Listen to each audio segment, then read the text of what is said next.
Hello, you absolute cunts. Welcome back to the Random Show, episode number 159. What's going on? What's happening? What's the vibe? How you're feeling? Random Show, episode number 159 with your host, AgostinhoZinga. Hope you are well. Random Show, episode number 159, coming at you live and direct from an undisclosed location. I hope you are good. I hope you are feeling fine. Big up everybody in the stream chat. Big up everybody pouring in here one by one, bit by bit. What's good? What's happening? What's crack-a-lacking? And all of that good stuff in between.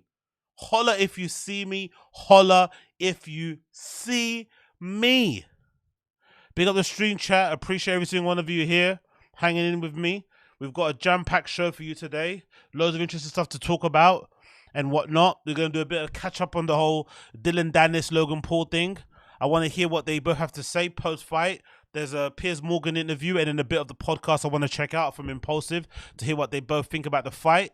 And then we're also going to go check out some bits and bobs from The Fighter and the Kid. We've got a clip from... We've got a new Ching clip of him singing some old school Donald Jones song, ruling an absolute classic as per usual. We've got some no jumper shit. We've got some back on Fig stuff. We got a few things here and there. You feel me? A few things here and there. So big up the stream chat. Appreciate all of you. Appreciate all of you. What you guys saying? What you guys saying? Big up Uche. AZ, how often do you think about the Roman Empire? My G, all the time, to be honest. I'm the wrong person to ask about this sort of stuff. Because I think about the Roman Empire all the time. I actually bought a book recently on the Roman Empire, if I can find it here. I don't know where it is, but I actually bought a book recently on the Roman Empire. But yeah, I think about it all the time. Roman Empire is probably one of my favorite periods to read about in terms of history. So I'm really the wrong person to ask about that meme, because I think about the Roman Empire every single day. I actually started watching a new series called Caligula. A new TV series called Caligula. It's not new, but it's old. But I just started watching it recently. I watched all the fucking TV series, the Romans. Ancient Rome on HBO. I watched fucking the new one on Netflix. I forgot the name of it. I'm balls deep. I'm the wrong person to ask because I'm balls deep when it comes to Roman Empire shit. I forgot the book that I bought recently. I recently bought a Roman Empire book. Let me actually check my Amazon on my phone. But I recently bought a book. I don't know where I can see it on my fucking shelf because I've got too many fucking books in this little house of mine. But I did recently buy one. Let's see my orders on my Amazon. Bear with me 1 second. This is riveting content here on the stream. But you ask a question, I'm obliged to answer. So let's see. Let's do 2020. Let's do 2023. My orders. What have I purchased there in 2023? Okay, apply. Bear with me 1 second. Boom, boom, boom, boom, boom. I bought memory sticks, webcams, cables, headphones. I don't know where it is. Maybe I bought it last year then. Okay. I thought I bought it this year. I thought I bought the Roman Empire book this year. Anyways, maybe I bought it last year. It doesn't really matter. But yeah, I think about it all the time. I think about the Roman Empire all the time. But big up everybody in the stream chat hanging in there. Appreciate all of you guys. Make sure you smash the like button down below if you're enjoying the stream as we progress. Do not be stingy. Do not be tight. Help a boy out. Smash the like button down below. Help a brother out. All of that good stuff. You know what I mean? Don't be stingy. Don't be fucking stingy, okay? Okay. Anyway, I can't find it. Doesn't matter. So, whatever. Big up and stream chat. Hope everyone's fine wherever you are right now. I really do appreciate your company. I really do appreciate your views. I really do appreciate your interaction and all that good stuff. It's always nice when that happens. So, thank you for joining moi, because without the viewers and without the people tuning in, this stream isn't really worth much in it. So, big up everybody that does tune in. I appreciate every single one of you. All right? Always appreciated, never not appreciated. So, what are we going to do now to get into it? Yeah, let's get straight into it. Let's do the DILLON DANIS thing. So, DILLON DANIS sat down with Piers Morgan. I want to hear what he has to say because it's a shorter video. He sat down with Piers to talk about the whole thing. So, let's hear what DILLON DANIS has to say to Piers, as probably Brendan would call him, Piers Morgan. Let's see what DILLON DANIS has to say when he sat down with Piers Morgan about the fucking fight he had with Logan Paul. Let's see Wagwan. Let's see Wagwan. I've got the thing on there. Is the sound on properly? Yes, it is. Cool. Let's do this. Well, I'm delighted to say that he joins me now, speaking for the first time since Saturday's defeat. All right, well, Dillon, how are you, first of all? Feel great. MMA is a lot harder than boxing, I'll say. Definitely on the body.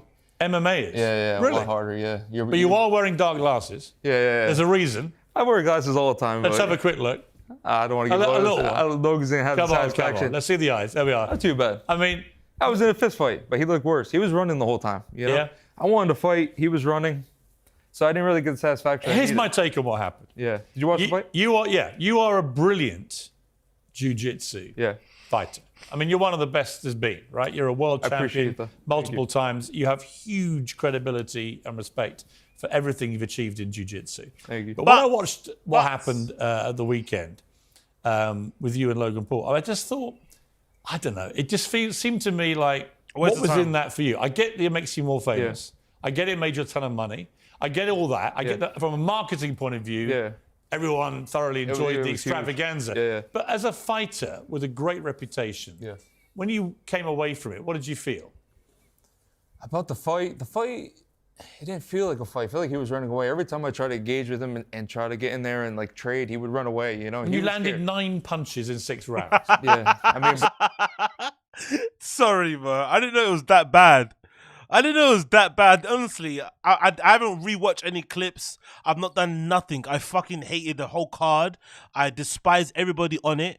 Dillon Danis included, Logan Paul, all these people, KSI, they can all get fucked. I don't care about them when it comes to fighting. When they're doing content, when Dillon's doing MMA shit, when he's interviewing, when he's trolling, I'm all for it. But when it comes to boxing and fighting, count me out. I don't want anything to do with these guys. So I paid no attention to when watching it live. I didn't know it was that bad. He said, what, 6 punch? What's that? 9 punches in 6 rounds? Hold on. Like trade, he would run away, you know? You landed 9 punches in 6 rounds. Nah, come on, bro. 9 punches in 6 rounds. It's not like he's facing fucking Floyd Mayweather there. He's facing Logan Paul. If anything, even though Logan Paul's a better boxer, they're both probably at the same level when it comes to fight experience anyway. Right? In terms of, Dillon doesn't really have many fights professionally under his belt outside of jiu-jitsu. Logan just got into fighting later on in his life.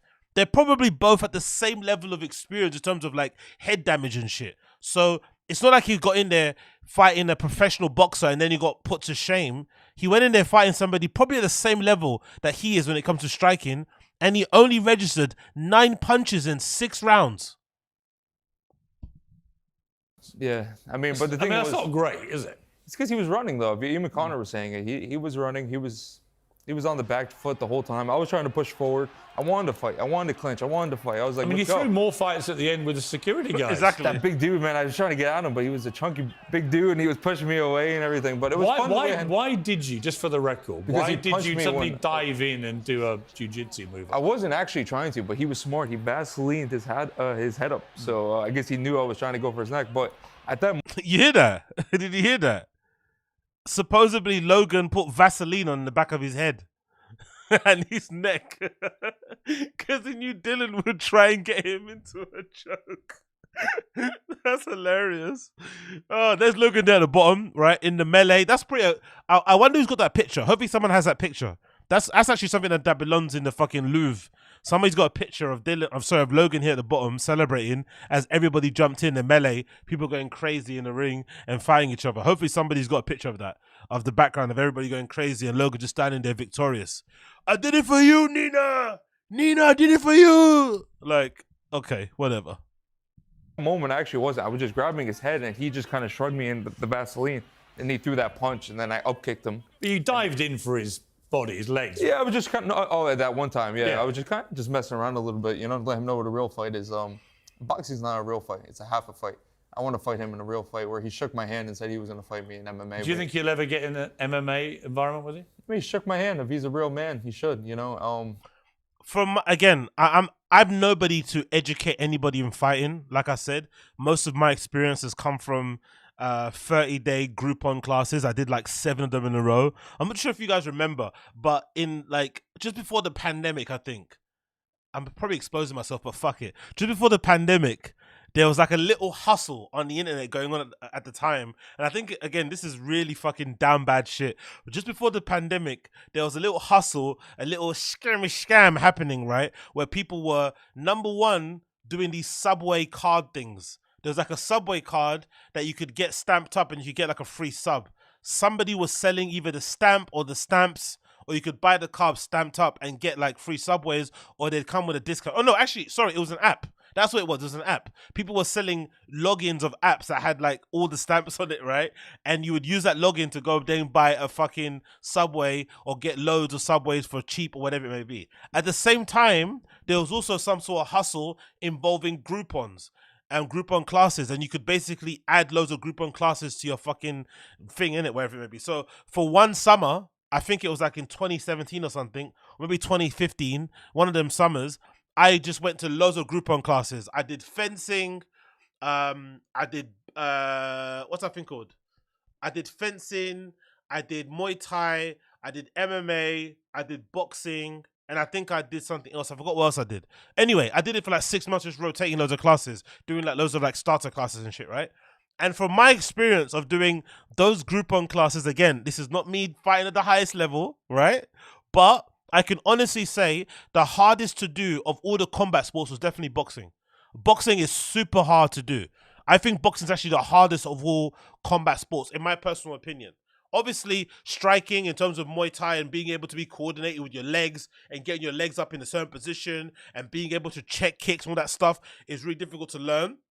And just to generate power, right, in your kicks is not something that you find easy to do for the most part. Maybe I got some experience or I find it maybe a little bit easier because I played a lot of football and whatever it may be, maybe because I danced back in the day, I didn't find it super hard, but it was a bit hard to get used to how to stand on one leg, how to hit pads and shit, how to hit people in the head, hit people in the arms, blah, blah, blah, blah. But I think boxing was the one thing where I left and I remember having a headache. Obviously, I had a headache because I keep getting fucking dinged around, but I do remember it kind of hurting my brain, remembering combination, remember where to stand, remembering where to punch from, remembering to keep your hands up all the time. That's one thing that was really getting me fucked up. Like, I remember fighting like a couple of girls, right? A couple like 15-year-old girls, and every time I put my hands down, she'd be like knocking my head back, like I'll be like, bloop, bloop, bloop. I was like, fucking hell, I'm getting lit up, bro. This girl is fucking lighting me up. So I think personally, again, my own personal experience, very limited. Boxing is way harder than any combat sport to actually get good at. Really is. So if you fight somebody proficient, if you fight like, I'd imagine a regular guy going into a boxing ring against like an under 18 kid champion or under 16, you're gonna get fucking lit up. You really are. Those kids that have been starting doing boxing from really young, they're crazy good at what they do. Very crazy good. And just even the stamina alone to last 2 minutes in a ring, and you don't realize how big the ring is until you get into it, by the way. People underestimate how big a boxing ring is until you actually step inside it. Like getting pushed up against the ropes, finding space, like, oh, it's fucking difficult. So I don't actually agree with Dyllon Danis on this. I think boxing is way harder than MMA, in my opinion. He didn't defend his fiance, in my opinion. If a man talks the way I did about your fiance, he should knock me out. I wanted to mention that too, because I don't know him or his fiance. Nina Agdal, right? But I don't know. I think that's her stage name. Is it? I told you this would happen, innit? I told you guys. Logan's only way to like make this not be like this. He should have. Logan should have went in there and did what Dyllon was trying to do at the end. Logan should have went in there, won, and then after the fact, just tried to fuck him up. Fuck it. Forget the record. Who gives a fuck? Like, you got your money anyway. It's not like you're not going to get your money. You're not trying to be pro. If I was Logan, I would have done what Dyllon did at the end. So you win the fight, the bell rings at the end, and then you go and start the madness. You fucking take him down. You fucking start throwing punches and kicks. So like, whatever. Just go fucking crazy. That would have been the only way to kind of work this. But I always said, even if Dyllon lost, he would still be trolling, as he still is now. What about that? Isn't it a bit cheap, Dyllon, to go for the girl, not the man? No, because if it was someone else, yes, I would never do that. I would never cross those lines. But with the Pauls, they cross those lines all the time. His brother went at my. But should you stoop to that level? In this fight, I think it made sense because it was all true. Everything was public. What she's saying, what she's suing me for is all fake. I didn't hack her phone. I didn't do any of that. But have you ever done that to a jiu-jitsu opponent? No. No, I wouldn't have done it to even, like, if I was talking about a regular fighter's wife, I would be like, oh, the guy's an asshole. Well, people know this is true. People know her past.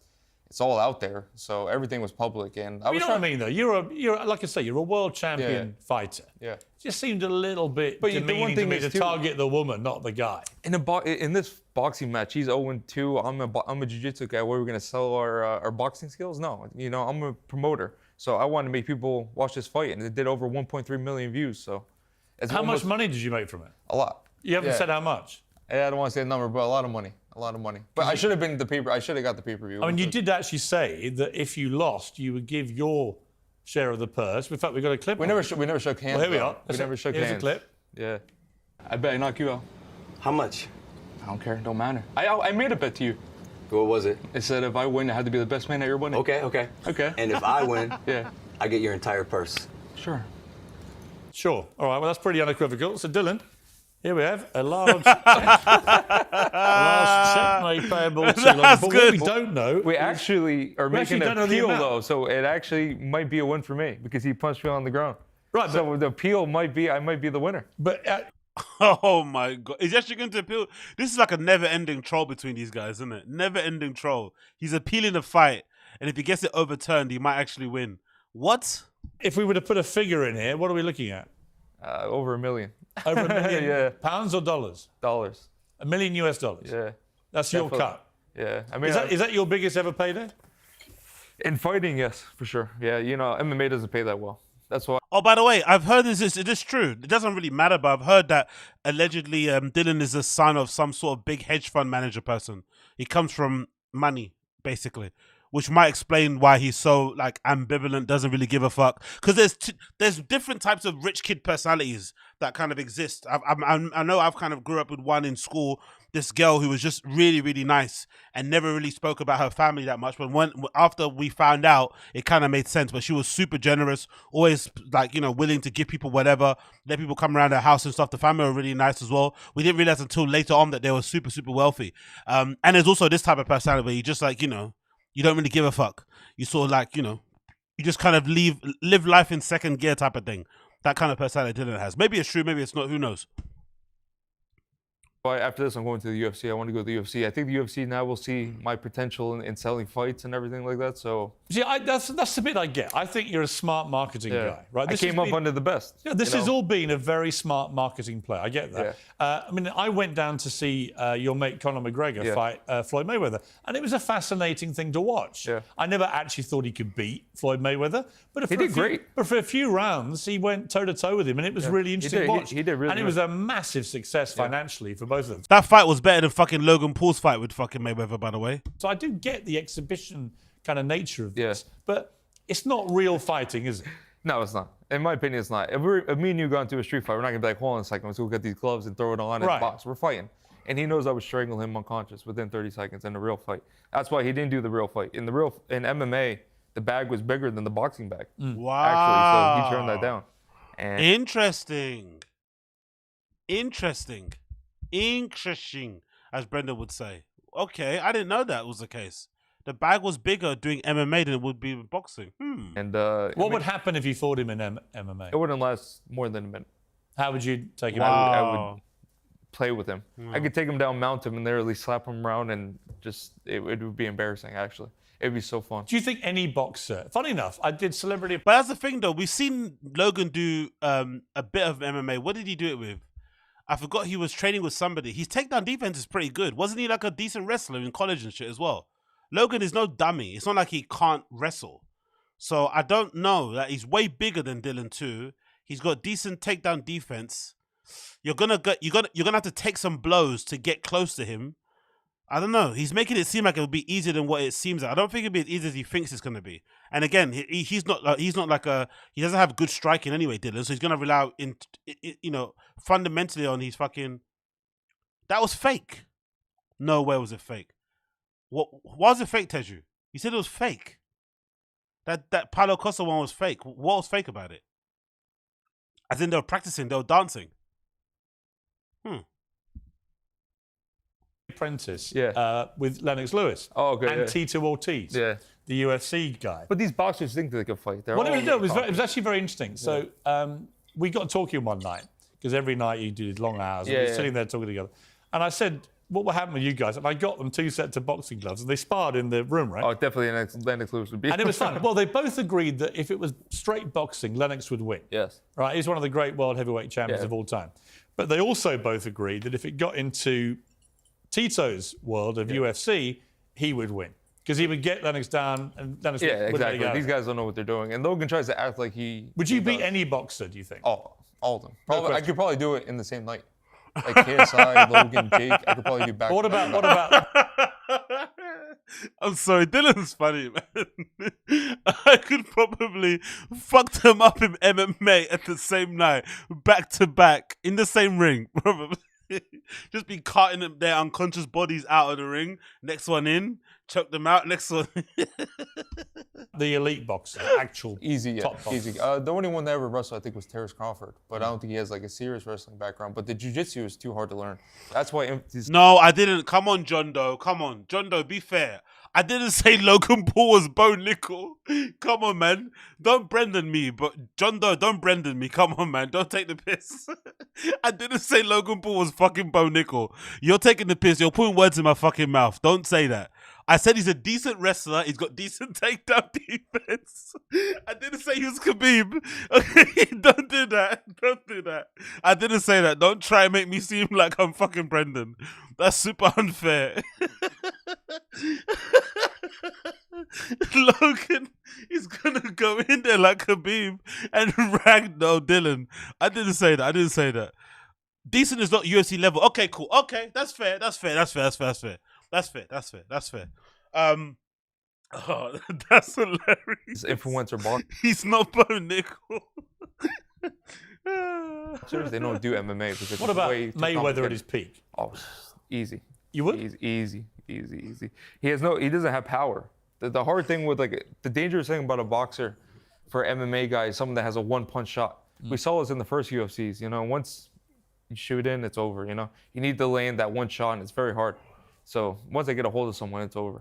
You know. You weren't happy that Drake, the rapper. Yeah, we're friends too. That hurt me. Well, he bet on Instagram $850,000 on your opponent to knock you out. He lost. Yeah, he didn't knock you out. Yeah, and me and Drake were friends. So you know what's funny about that bet though? I was surprised he couldn't knock out Dillon. Him being smaller, Logan being technically the better boxer. I was actually surprised he couldn't knock him out. Especially considering the extra motivation that Logan had with all the trolling of his wife. That's actually the really disappointing fight. That's actually a really disappointing part of the fight. Logan put his wife-to-be through all that abuse, right, to do the fight with Dillon, was kind of playing into it with all the, not trolling, but responding online and whatever it may be. Instead of just ignoring it, he kind of played into it. The lawsuit comes about. Who knows who put it through? We're saying it's going to be Nina, but maybe Logan also approved it. It doesn't really matter. But all of that, just to get into the ring and win on decision. And not really put much damage on. You know what I mean? Like, the guy doesn't look like Elephant Man. He's got a bit of a black eye and that's it. Really and truly, everything that happened with his wife, he should have went in there with the sole intention of taking Dillon's head off his shoulders. And if anything, that fight maybe made Logan look worse, to be honest. No one was expecting Dillon to get in there and fucking box like Canelo. We all knew he doesn't have good boxing. But Logan should have went in there with the sole intention of putting this guy on his back. And he didn't. If anything, Dillon put himself on his back, right? When he did that, when he tried to fucking invite Logan into his garden shit. So, yeah, Logan really fucked up in that position. So I didn't like how he supported Logan. Have you been in touch with him? Nah, he has a new number now. But really? yeah, he posted a story saying like. So he bet against you. He's ghosted you. What's going on there? I know it's messed up. I don't know. Hopefully he watches this and will reach out to me. Well, what's your message to Drake if he's watching? Should have bet on me. Camera's there. I don't know. I thought we were friends, Drake. That's messed up. You know, Logan's not one of us. We don't sue. We don't do lawsuits. You know, Drake is a gangster like me. We don't do that kind of stuff. Yeah. Yeah. So I don't know. I think Drake would have sided with me, in my opinion. You know, Logan's I don't know, he's a pussy. Can I say that on here? I don't know. We're called uncensored for a reason. Okay, yeah, he's a pussy. You know, he wanted to sue off. This is what he wanted. He didn't want to fight. He wanted me to pull out this fight, and he learned it was real when he did that water ball and he threw at me, and I hit him with that mic, cut his face on, but I gave him almost like a concussion. So he knew it was real. He knew what. Yeah, that mic hit was really good, innit? The best one was the guy in the background with a bottle where he hit like 4 or 5 guys in a row. That was such a good hit. Everyone got a little bit of a touch of the water bottle, like bap, bap, bap, bap, bap. It was fucking amazing. It's like he was skidding a stone on people's heads. But that Dillon mic hit was fucking hard. If you watch the other angle, you see what Logan's legs sort of wobble. He kind of buckled a little bit. He nearly kind of fell down. Like that mic hit was really fucking hard. But also, it's a really good mic. It's a really fucking heavy mic. It's one of those wireless ones. It's got an inbuilt. It's got a battery in the inside. It weighs pretty heavy. If you've used one before, you know. So those things are not light. Do you know what I mean? If somebody hits you with a wireless microphone on the head, you're gonna feel it. He's not a real fighter. He's not a real. He's an entertainer. You know, he's not built for this. Is that good for the fight game generally to have these kind of YouTube influencers? I don't like it. I don't like it. But you've taken part in it and it's benefited you. Yeah, because and if you're Logan Paul, you're like, hang on a sec. You say you don't like it. You just came in and made over $1 million. Yeah, because Logan fought Mayweather, so he has credibility. But sometimes you go around these events, you see these like TikTok kids walking around like they can fight, and I'm like, come on, dude, like it's kind of. I don't like it either. I'm like, come on, and it's dangerous. You know, boxing's not a gentle sport. You got to be careful. So like these like tag team things they're doing and stuff, it's very dangerous. What would happen if you got in the ring with Conor? I wouldn't. That's one of my best friends. I don't talk about training partners, you know. So you've trained with him? Oh, I trained with him for almost 10 years. And how serious has he got? Oh, Conor trains very, very hard, and he hits very hard, and he takes it very seriously. Have you ever knocked him out? No. I don't see, like, real martial artists don't talk about training. That's the thing about me, and these guys are different. I'm a real martial artist. I've been training since I was 15, and we go by the code of martial arts. You don't talk about training. Would you ever fight him though? No, never. That's I mean, if you're Dana White, you're thinking now with all your profile. I think me and Khabib or me and Islam would be bigger, you know? I mean, obviously Conor's one of my best friends and my idols and a mentor. But you couldn't beat Khabib, could you? Oh, no one's easy. ever beaten Khabib. I would beat Khabib. But no one's beaten him. Yeah, well, he hasn't fought me. Why would you be able to beat him? Love Dillon. My jiu-jitsu is too good. Hey. And I'm saying this now. All the stuff I've ever said, I'm willing to go prove it. Give me. Are people? Look, I'm not as expert as you are in all this sort of. My jiu-jitsu is too good for these guys. Well, I was going to ask you, if you are as good at jiu-jitsu as you are, who do you most fear? I don't fear no one. You know, I want to know what's going to happen. In your world, and look at me. I just went and did a boxing match. In the UFC, for example, what type of fighter would you least want to come up against? I swear, I would fight all of them. I would fight John Jones. I'm not scared. I did a lie detector test. Think you could beat him? I did a lie detector test, and it showed that I believe that. And I think if you're a fighter and you don't believe that, then you're not a real fighter. You know, I believe it. Yo, big up the Indian dude. Appreciate you, brother. In regards to Tremaine Emory, I thought Pac feminist clarion call was rail against white privilege by day and get railed by white privilege by night. Sorry, Zinga. Yeah, no worries, brother. Thank you for the super chat. Obviously, that's a Taz topic, not really a random show one, but just to kind of touch on it lightly, it's funny. I get the joke of it. I get how funny it is to have somebody like Tremaine who was speaking so passionately about the plight of black people and about his struggles working with Supreme and the fact that they didn't want to do certain things that he wanted to do. I understand how it's funny. I get the funny side of like finally seeing his wife and she's very white, but I just don't understand why who people decide to sleep with has any relevance or plays any role in their politics or in the way that they, deal with the world in terms of societal issues, race issues. It doesn't really make any sense, really. I've never understood that side of things. And it doesn't work for friends. If it's okay for you to have friends from different places in the world and still look after your own people, but it's different when you sleep with somebody, it's very odd. I've never really got that personally. If anything, I find it odd, people who say they only date certain type of people. You meet them before, right? You meet people that say, oh, I only like white girls. I only like Asian boys. It's like, that's a bit odd. It's almost like you're fetishizing people. It's very strange. And also considering how universal love is, you're also denying yourself the opportunity to fall in love with somebody awesome. Just because you are prescribing to a very small, narrow view of what love looks like. It's really odd. Again, don't blame me if you do that. I just think it doesn't play into any part of your personality or the things that you do in terms of uplifting your own people. My own personal opinion, maybe I'm talking out of my ass. Who gives a fuck? But big up the Indian dude. Appreciate you, brother. Thank you. If I could be any man in the world, so I think these guys aren't that good, and I'm willing to go prove that. So go put me in the UFC and give me Islam first fight. So Dana White is watching this. Yeah. What's your message to him? sign me. Let's do it. Give me the biggest fight. Give me anybody you want. Just don't send anybody you want back. I'll beat them all. And I want to prove what I'm saying is true, because it pisses me off that people don't believe in me, you know? To be fair, I think he will struggle. I don't think the UFC is what it once was. You can't go in there with just straight jiu-jitsu and think you're going to do anything. You have to have a little bit more to your game. I think he would struggle. Personally, in my opinion, I think he'd struggle. The same way that Ben Askren struggled when he came into the UFC. Obviously different for him because he was a bit older, had a ton of injuries, but I just don't think you could be elite in just one field and dominate the way it used to be. It's just not the same. You have to be well-rounded. And I don't think Dillon is well-rounded enough, really, to make it worthwhile for the UFC to put him in. He might smoke a few people in the top 30 or something, but once it gets really crazy, in the top 20, top 15, he'll come up very short. But who knows? Yeah, exactly. That's the thing. Exactly, Teju. He can sell a fight. So he's really good in front of cameras. He talks really well. He's clearly a good troll. He loves all this media shit.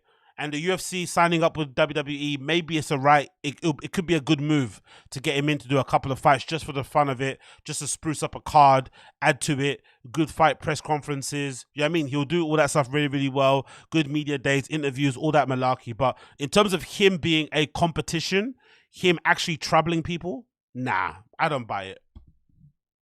So I want to go out there and I'll fight any one of them. I'll be honest with you. I had to consult my middle son, who's a bit of an expert in you. He loves you. Oh, he likes me? Okay, yeah, and he said, Dad, don't get sort of distracted by what happened with this kind of thing that happened with Logan. But he said he is one of the greatest jiu-jitsu exponents in the world. And how many jiu-jitsu guys would go and do a boxing match? Right. You know what I mean? That's what he said. Yeah.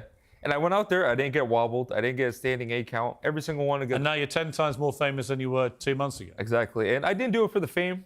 But, you know, I thought Logan would be a better promoter. He was terrible at it. I carried this whole promotion on this card. True. Better than Tommy, did better than KSI. They didn't give me any paper. He's right, though. He's right about that. Big up Daniel, dude. I only like Craig Jones from the grappling world, because he doesn't take MMA or jiu-jitsu seriously and has a very good sense of humor about it.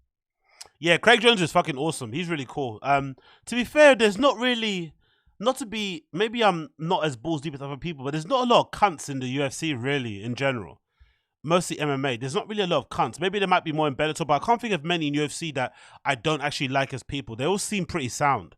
It's mostly the organization itself and Dana and the refusal to give people money and shit. Everybody's pretty chill, for the most part. Everyone's pretty nice. I'm not gonna lie. They're all kind of enjoyable people. Mostly when they get on interviews and stuff, they're really fun to listen to, insightful. You know, whatever it may be. I enjoy most of the people on the roster when they talk and they communicate and shit. I'm not mad at them, to be fair. But big up to any dude. Appreciate you, bro. Review points. They treated me like shit. Everything was against me. The steroids that he was taking EPO. The refs were on his side. He picks the refs. He picks the judges. He picks everything. You know, so I was a handicap the whole time. He still beat you. Yeah, but he beat me in a boxing fight. Right. You know, so if he beat me in an MMA fight. But even that's a bit embarrassing, isn't it? Come on. Nah. Beat me in a real fight. He's a YouTube influencer. He boxed for 5-7 years. He couldn't even rattle me. He was trying to say he would knock me out in a second. Every MMA guy, Joe Rogan, he's gonna get knocked out in a minute. He's gonna get knocked out like this. Look what happened to Ben Askren. He didn't do anything to me. You know, maybe a couple smacks. Do you think he'll ever get in the jiu-jitsu world with you or MMA? Never, no. I don't think so. I mean, he shook my hand. See how much of a man he is. So I'm ready to do it. I can do it tonight. I didn't take any damage, so I want to take a fight in the next 30 days. Yeah, he's not going to do that. I don't think they want to have that image of them online, on social, with their fucking faces turning purple as they're getting choked out. They wouldn't want that. It's already a risk for them to get into the boxing ring and have the risk of being knocked out and knocked down. But they wouldn't want to get into an MMA fight and have somebody strangle them to death, or have somebody, you know, have a highlight reel knockout of them fucking laying on the floor somewhere. It's not happening, personally. I don't think so. And it's just harder, isn't it? Simple as that. It's just a fucking harder thing to get comfortable at and whatnot. But I still think, again, I think the boxing thing, I just think is, as a discipline, is harder because of the lack of options, right? You've only got your hands to use, really. It's just a bit more difficult and way more technical to kind of get right. And you also have to kind of spend a lot of time doing it. I think Anthony Joshua, Deontay Wilder basically showed us that, you know, there's only a certain level of boxing you can do or get to a certain level after you've reached a certain age. Do you know what I mean? It's hard to really fix fundamentals if you start super late. Whereas I think MMA, I think you could probably learn a decent amount even in your late age. You could probably get away with a lot, especially if you've got a pretty good physique, good engine and stuff, good cardio. You probably get away with a lot more. But I think in boxing, I don't know. From my own experience, I just feel like it's a little harder. But let's switch over and hear what Logan has to say on his podcast, Impulsive. There's timestamps on here too, so I want to see which bit we should talk about. But let's see what he said on his podcast. Let's scroll down here. Okay, cool. Let's jump around a bit. So let's see Logan's thoughts on the boxing fight itself. So this is the first bit of it, right? Now, after it's all said and done about choosing Dillon Danis as a... Oh yeah, short thing. I just recently had a bottle of Prime. I had a lemon and lime. I purchased it at my local Tesco's the other day. £2 for the bottle. Fucking expensive, isn't it? Fucking hell. It's surprisingly really sugary. I didn't expect it to be as sugary as it tasted. The bottle says it only has like 2 grams of sugar, but it tasted way more than 2 grams.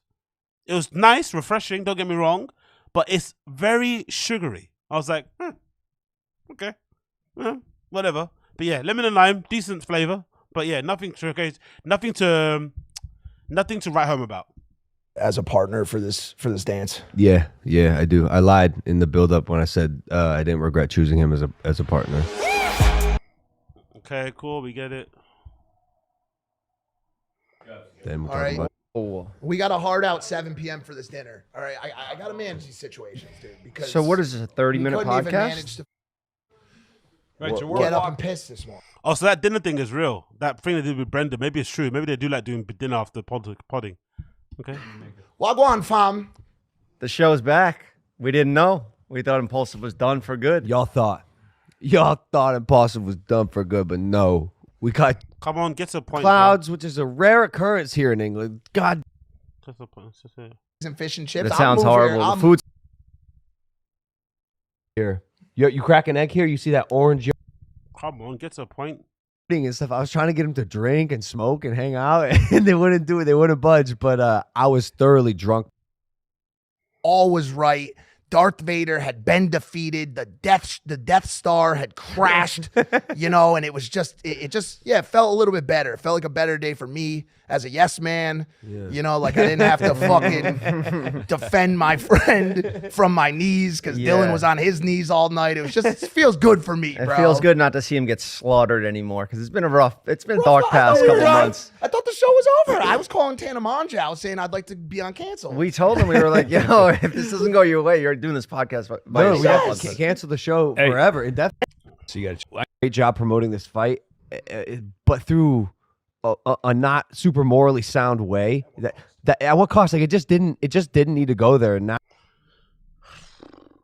Am I being a bit of a cold-hearted, misogynistic cunt when I say that Logan is really, really doing too much with this Nina shit? Is it really that big of a deal? Really? Like, I get it's annoying. I get for Nina it's not that nice to see, but is he kind of like overdoing it with this Nina thing? It's not that deep, bro. It really isn't. He's acting as if like my guy released a sex tape of her or something. Come on, man. Like, what's this? Like, relax. It really isn't that deep. Can you please chill out a bit? Chill out. It really isn't that serious. You also got the chance to fight this guy in the ring. You got the chance to put the beats on him. You got the chance to turn his lights off, and you didn't. Yes, you won, fair, but it was also within your hands to enact some level of justice and revenge on him in the ring. Teach him a lesson. You didn't do that. Just chill a little bit. Chill. Chill. That's what you have to do. Just relax. now, he's back to being the person that we all knew he was. Like he was able to be a hero for a second, and there was a lot on the line. And I'll be honest, I'm not gonna sit here and act like I did something glorious by defeating Dillon Danis. Like it was a boxing match. I looked kind of sloppy sometimes. I didn't feel like my performance was where it could be. I was a little conservative with my boxing, but I did what I said what I was gonna do, and I beat his ass for 6 rounds. Like I beat his ass. I'm not really again. You won. I don't think you beat his ass. I don't know. Again, the fight was fucking terrible. I don't think you beat his ass. You won. Beat that boy up. And he's so, I think, emblematic of society in that motherfuckers just talk shit behind their screens, aren't about any action, contribute absolutely nothing to the world. You can't say that really, can you, really? You really can't say that. It was just a... this is an odd defense to have. Because didn't they only start engaging in this back and... Yo, big up the Indian dude. Appreciate you. Shout out to CoffeeZilla. His 2 sons fought. Yeah, exactly. Yeah. Big up the Indian dude. Appreciate you, bro. His 2 sons, exactly. This is a weird defense. Didn't Dillon and Logan only have issues once the fight was confirmed? He's acting as if like Dillon's been a long time hater and a troll of his, and they finally locked heads in the ring. Like, yeah, it was never that serious. They just got involved in a boxing fight. Dillon wanted to promote it in the most unscrupulous way possible by trolling his wife. He saw it actually affected, again, as good trolls are, you keep pushing buttons to see which one gets under someone's skin and what makes them react. Logan, like an idiot, decided to show him which one reacts and which one kind of gets on his nerves. So did Nina with the fucking lawsuit. And then he just kept pressing it, and the internet is never going to stop ever. So he kind of made it an issue himself by getting annoyed and being sensitive about it. But he's making it seem as if this is like emblematic or representative of him destroying the trolls. You don't have trolls because people don't like your wife. You have trolls because you are not the greatest person in the world, right? The whole scamming of your fans, the other things that you've done during your YouTube career, this is what's made you somewhat unlikable. And he's done a good job, I think, Logan, in terms of trying to change his reputation and what he looks like with his pod. I think he comes across way better on this pod than he does on his YouTube videos. But he's acting as if like he's a good dude. Like, it's not that deep. It's a boxing fight. You won. Cool. Move on. Accept negativity, bring everyone else down to try to make themselves feel better. And the fact that I got to pick one of those fucking clowns, Twitter warriors, keyboard losers, and beat the shit out of him in real life and show him that actions really do have real life consequences. What about you then? Action have consequences. You scammed all those people at CryptoZoo, promised them refunds and still haven't given to them. What happens to you with action and consequences then? What happens to you with that dink doink fucking nonsense? If anything, you are emblematic of a society where the privileged few get away with everything. Could anybody else in society that's not Logan Paul get away with the fucking things he's been able to get away with since the fucking pandemic? NFT fucking scams out of the fucking wazoo. Running away to the fucking Dominican, where's he live now? Puerto Rico, for, you know, the fucking low fucking taxes and shit. Come on, bro. Come on. I like Logan, honestly. I'm not too bothered about him too much, but let's not try and pretend like you're a good guy, right? You know what I mean? Let's not do that. Let's not try and pretend that you're a good dude. Like, you're both, in some extent, pieces of shit, right? That's basically it. You're basically on a scale of pieces of shit. You both operate on one end of it. You're on the same fucking scale of pieces of shit. That's basically it. Let's not make it out to seem as if like you are the moral crusader downing the trolls and stuff. Like, let's relax. Felt so good. And that's why I took the fight. Like I said it, someone needs to beat this dude up. And I got to do it and it felt great.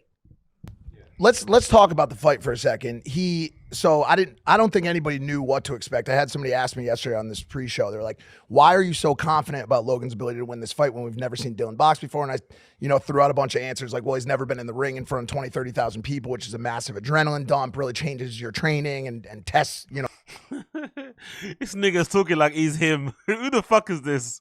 Why is he talking like he's him? Right? Walk on for this, man. Why is he talking like he's done anything? Right? Like, honestly, but I don't know. Maybe I've got a little bit too much pride, a little bit too much shame. I couldn't be Logan's friend and also talk with this much conviction and bass in my voice. When I know the majority of my success is relying on the super famous guy next to me, I can't talk with that level of confidence and the bass in my voice. I'll be a good little cheerleader on the side, but it'll be clear that I'm a cheerleader. But he's trying to talk like they're fucking peers, like they're PIERS, as Brendan would say. You're not. He's the guy that did all the work. He's the one that was fucking grafting from when he was a teenager, working up his content creation little thing online and stuff and building himself up to be the guy that he is now. He's the star, not you. Why are you talking with all that bass in your voice as if like you guys are on the same level? If that was me, I'd play my position. I'd be the fucking cheerleader, right? No one can say nothing bad about Logan in my vicinity. I'm jumping in the fights. I'm jumping over the fucking cage, but I'm not talking with that level of bass in my voice. Especially if I'm not a fighter as well. Like, you have to kind of be tranquilo a little bit. Calmate. Do you know what I mean? Check yourself. My guy's talking like he's that guy. He thinks he's him. Your real skill set. He pulled a lot of really high, really tight guard to the face, which I think is what he had to do. You had a lot of trouble kind of splitting it. But he's got that American promoter energy about him, innit? Right? He's got that small town promoter energy about him. You know what I mean? Like, I think you guys have a lot of those guys over there where it's a small town. He might be the older dude there. He's got some links. He might sell the odd 8-ball here and there. He knows a couple of DJs. He drives a convertible, right? Like, he's got that kind of energy about him. It's like, bro, like, you're a local promoter. You're not fucking Dana White. Like, let's just chill as well. You know what I mean? Let's just chill. It opened. You got through it a couple times. I'm a counter puncher. I understand. Everyone knows that. Every opponent who studies me knows I'm a counter puncher. When my opponent isn't punching, that's problematic for me. Like, I'm a counter puncher, bro. My guy spent 6 months ripping your wife, calling her a fucking whore in no uncertain terms, by posting all these images of her on social media, essentially saying, hey, your wife to be has fucked all of these men, right? And luckily, for his sake, I think, because I think the optics change when there's a lot of black guys. Luckily, she seems to have a taste in a very specific kind of like hedge fund, white-looking type of guy, right? She seems to have a very specific taste. So there's not a lot of mandingos in there. But nonetheless, it seems like a lot of men who aren't you have put their hands on your lady. And he made it very clear to people on social media. If that was me, and it bothered me, which it wouldn't bother me. I don't give a fuck. I don't understand why it bothers him. But if that was me, that would give me the rage to go in there, and everything that I know about my training, about how I fight, would go out the window. I'm a counter puncher. I like to meditate before I fight. I like to walk in backwards. I would walk in there and just go crazy. I'd be throwing windmill punches at him just to clip him in the face so he can go down. I wouldn't care. I'd be going there. Do you know how Deontay Wilder used to fight when he first started? Like really fucking reckless. Just his arms swinging from his fucking hips. Like, I'd be doing that. Just take his fucking head off. I want to send him to the fucking hospital. If I'm Logan, I'm a counter puncher. It's like, come on, bro. Don't make excuses now. Don't make excuses. Come on. every time I catch people in sparring, it's counter punching. And I can go on the offensive, which is what I did, but when a fighter Dillon enters the bout trying to survive and not fight, it that's the thing. Yes, exactly. That's the risk I'll take, Crash. Think about it. This guy's been crying online about a man posting readily available images of his wife-to-be on social media. It's fucking ridiculous. She used to be a Victoria's Secret model. She's blonde, she's attractive, she's of a certain age. Of course she's gonna have many different fucking relationships. It makes complete sense. It'd actually be very odd if she came out and said that she's a virgin. I actually would be way more suspicious about that than the hundreds of thousands of pictures of her online. It's not that big of an issue. If you want to date a Victoria's Secret model, you can't expect her to be a fucking virgin at 27. It doesn't make any sense. So the fact that he was bothered about it is stupid anyway. Okay, if you are bothered, go in there and risk it all. Fuck it. Go in there like, do you remember the episode of The Simpsons when Bart and Lisa are having an argument and they went to fight, but they're scared of hitting each other to whatever. They want to hit each other and they close their eyes and they just start punching in the air. Like, that's what I'd basically do.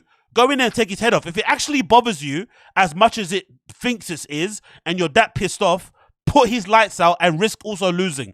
Fuck it. You want to defend your wife's honor? Then go do that then.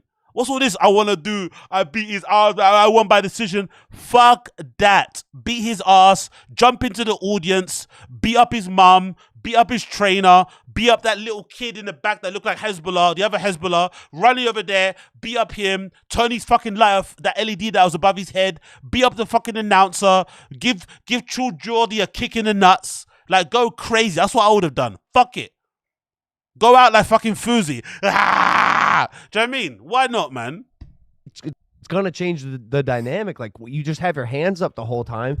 He just is avoiding the headshot. So my question to that is, we saw you wall bag him a couple times, which is, you know, what we've always hoped and prayed for, because you do that drill and training the entire time. But what was your fear in really staying in the pocket when you knew that he wasn't throwing shots? Like, really? It must be such a good feeling, innit? To be Logan and know that you're paying all these guys' wages. No? Is there something like, would that make you like, imagine like you've literally got your dad on payroll. Imagine having your dad on payroll. Your dad's your social media fucking manager. Your dad's your BGL. Imagine your dad being BGL. He holds your phone. He carries your little boxes of Pepsi for you and stuff. He deletes comments. He talks to people online about you. He replies to everybody on fucking Reddit about you. It must be an odd feeling, innit, to be that way. Like, maybe that's why because I think Logan is in his 20s, isn't it? He acts like a guy in his late 30s. Logan's really young, I think. I don't want to, let me Google it here on my phone. But I'm pretty sure Logan is like, he must be like mid-20s, isn't it, right?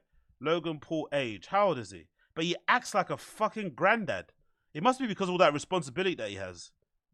I mean, he gets so annoyed about my picture. He's 28 years old and he acts like he's 38. So that must be because he's been literally supporting people his entire life throughout his time doing fucking, you know, whatever, entertainment shit and content stuff online. Must be an odd place to be at, to be fair.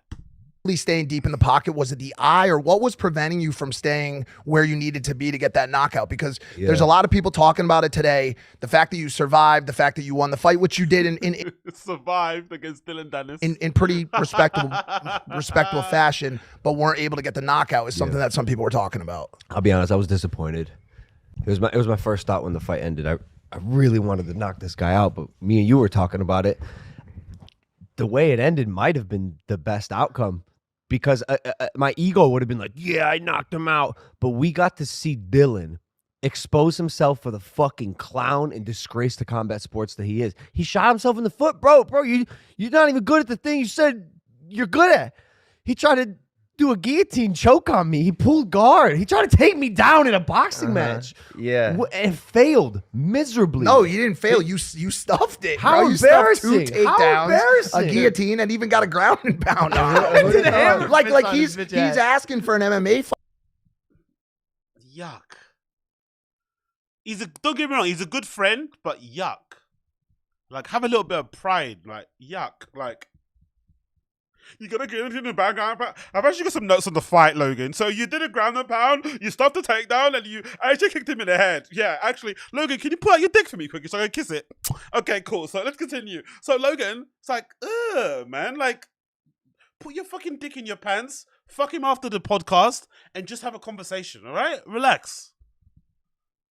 Fight with you, and I'm watching this now, and after running the tape back, beat his out. Do you do it? He threw more punches at Neil than he did at you. He threw more punches than my security guard. Logan dad time. Shut up, you fucking weapon. Yeah. Do you take an MMA fight with him? No, you know why? I said I would if he gave me his whole purse, which is not gonna happen, obviously. He's giving that to Nina.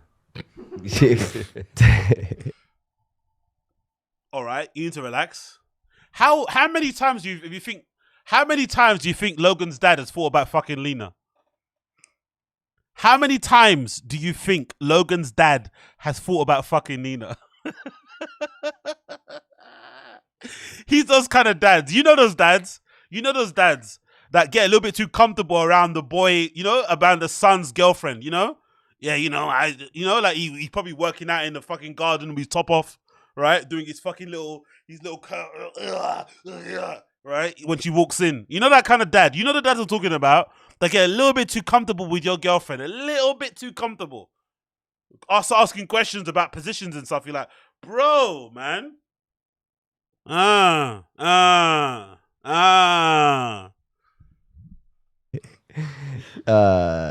We'll see. But nah, bro. She gotta get the person Nina.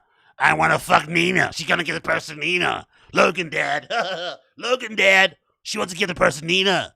He doesn't deserve the platform. We saw the kind of person he is. I walked into the arena to booze. I left to cheers. No one likes that dirty fight shit, bro. You came to box. No, we like that dirty fight shit. You guys can't fight. You're YouTube boxers. We like all that dirty stuff, man. Make it entertaining. No one's watching you guys thinking you're fucking Ryan Garcia, Canelo, whoever else is top at their levels. No, we don't want... you're not fucking Tank. We watch you for the entertainment. Do some fuck shit. Start dancing in between the rounds and stuff. Start going fucking crazy. Inviting OnlyFans in the ring to come inside the ring, suck you off, and then you knock out the person. Do something, bro. Like, it's a YouTube fight. We're not watching you to be professional boxers. Like, that actual dinner stuff was actually made it quite interesting. Respect the sport. Respect me as an opponent. Back up your words. Are you a man? What do you... You can't talk that much shit for 3 months. You can't. Mike would want to back his ass into Logan for sure. We know that to be for sure. You can't try to ruin someone's life and then come in there with that kind of performance. And I think that's what's being echoed on Twitter right now. We had Eddie Hearn on the pre-show, and there's been a lot of back and forth conversation around fight promo. Is it just the fight game? That's the fight game. Like, what anything goes. Eddie Hearn, you know, boxing purist. It is anything goes. The moment you show weakness and you show like it's touched you, you've lost. I'm sorry. The fight game is the fight game. The moment you show it touches you, you've lost. You have lost. You have lost. The moment you show that it touched you, you have lost. You can maybe admit that after the fight, but you can never let your guard down and reveal that stuff is getting to you before the fight. You can never. Because the person gives it to your advantage. All that emotion could get used to your advantage. We've seen it happen. Jose Aldo versus fucking Conor McGregor. We've seen it happen. You get too emotional, you rush in there thinking you're gonna, you know, stand up for your fucking country, and boom, your lights out, you're looking up at the fucking stars. You can never let it look like it's getting to you. Poker face at all fucking times. Killer face at all fucking times. Come on, bro. This classic traditional boxing guy sat down on the pre-show and very vividly said, like, if this was a traditional boxing bout, he would not have survived until the fight. The other opponent would have gone out and made that conversation stop. So in Eddie Hearn's, not saying that you would do that. You've got brands. What do you mean? You're talking about like 100% beating his ass street shit in real life? And that was Eddie Hearn's sentiment on the pre-show. Basically, this would never have flown.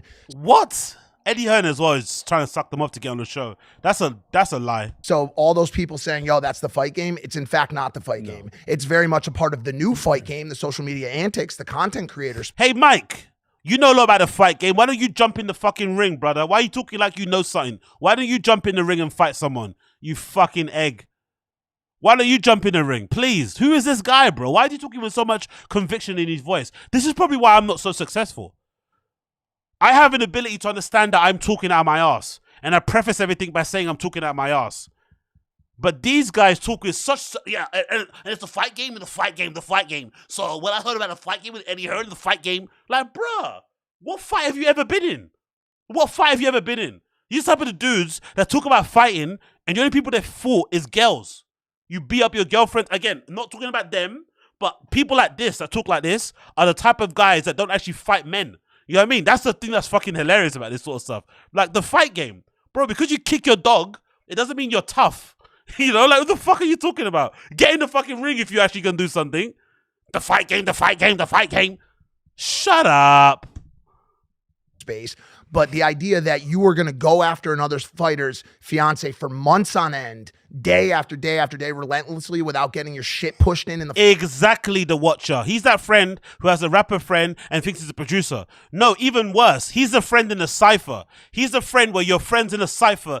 Yeah, and like put the pounds in the round. The rounds go in the pound. And he's the guy in the back going, yeah, kill him, kill him. He's touching your face. Kill him. That's my boy. Doing a bit too much. You're rapping in the front. Yeah, we put the guns in the rounds, rounds in the guns, drums in the pound. And he's like, yeah, that's my boy. Guns in the rounds. It's like, bro, relax, man. Chill out. Tranquilo. Take a step back, man. That's what Mike is doing. Look how close they're sitting. Look at that. That's who he really loves, mate. Mike is the original Nina.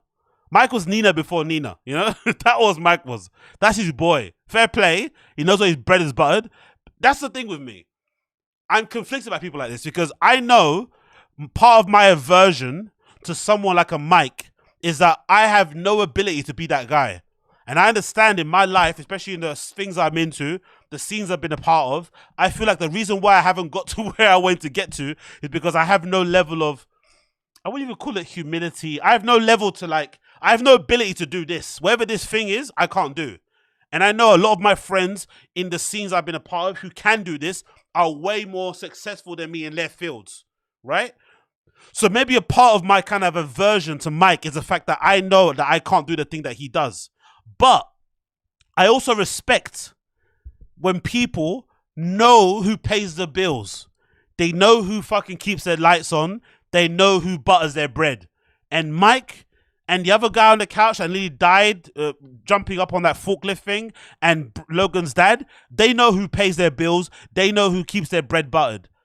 So I like that understanding. They don't try and like pretend that it's just them on their own, right? They don't have that brendanschaub thing. Brendan has that thing in his head where he legitimately thinks he's where he is by his own work ethic, ethnic, or whatever it may be. He clearly, he doesn't think like that Rogan played much of a role in his life, which is fucking hilarious.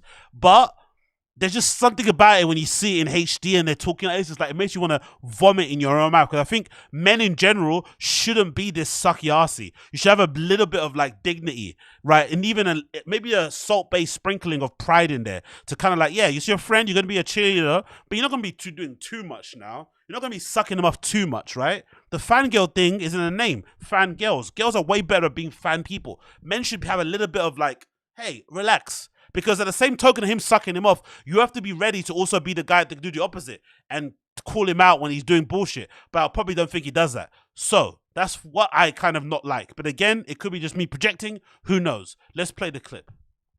Fucking street wasn't the case before this.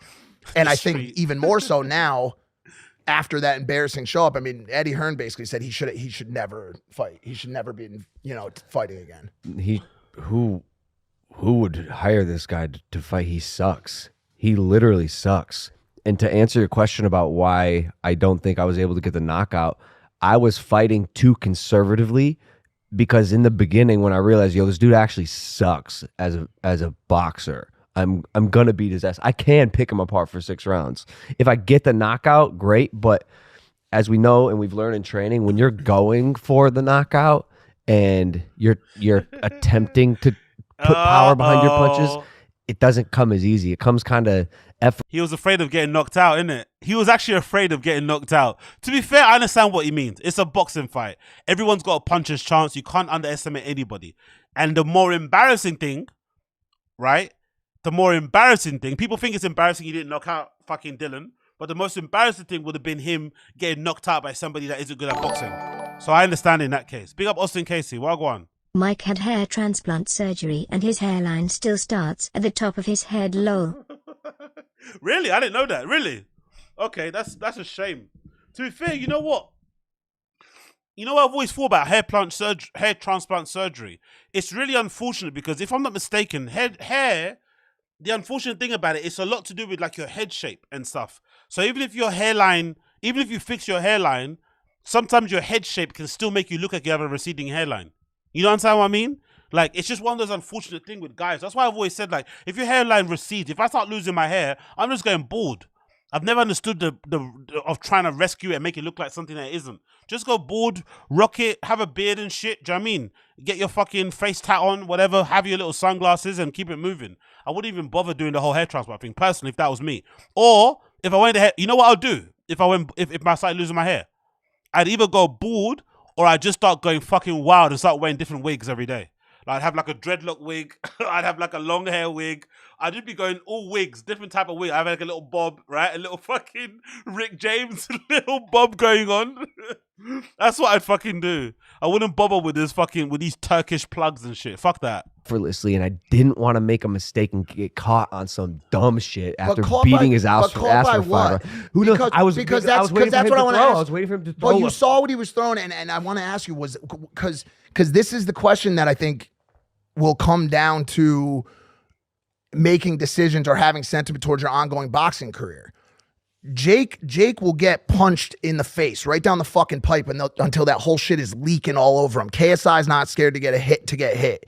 When you saw the the power or lack thereof that Dillon was putting on those shots. What was the reason why you were scared out of the pocket to stay in there and actually fucking tear his head off? Because while I feel so blessed in life and there's an angel on my shoulder that somehow always has my back and helps me come out victorious, I also feel like sometimes there's an equal and opposite force on the other side that inhibits me in ways that are so. Why did he come? Did he just come when Logan was talking? I also feel like did Mike just come? Sometimes there's an equal and opposite force on the other side that inhibits me.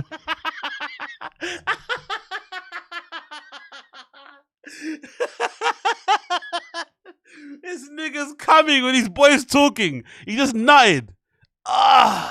Logan's talking. Wisdom.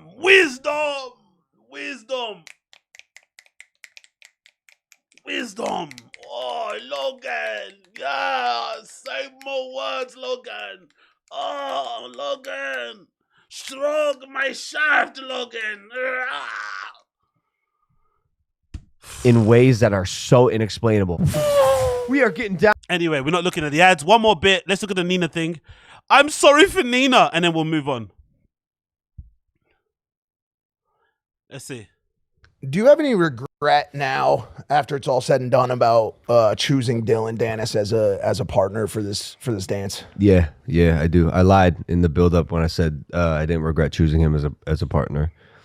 Why do you regret it? I'm eternally sorry. Logan's dad had to feel useful. He wanted to earn his money. Why did you get it?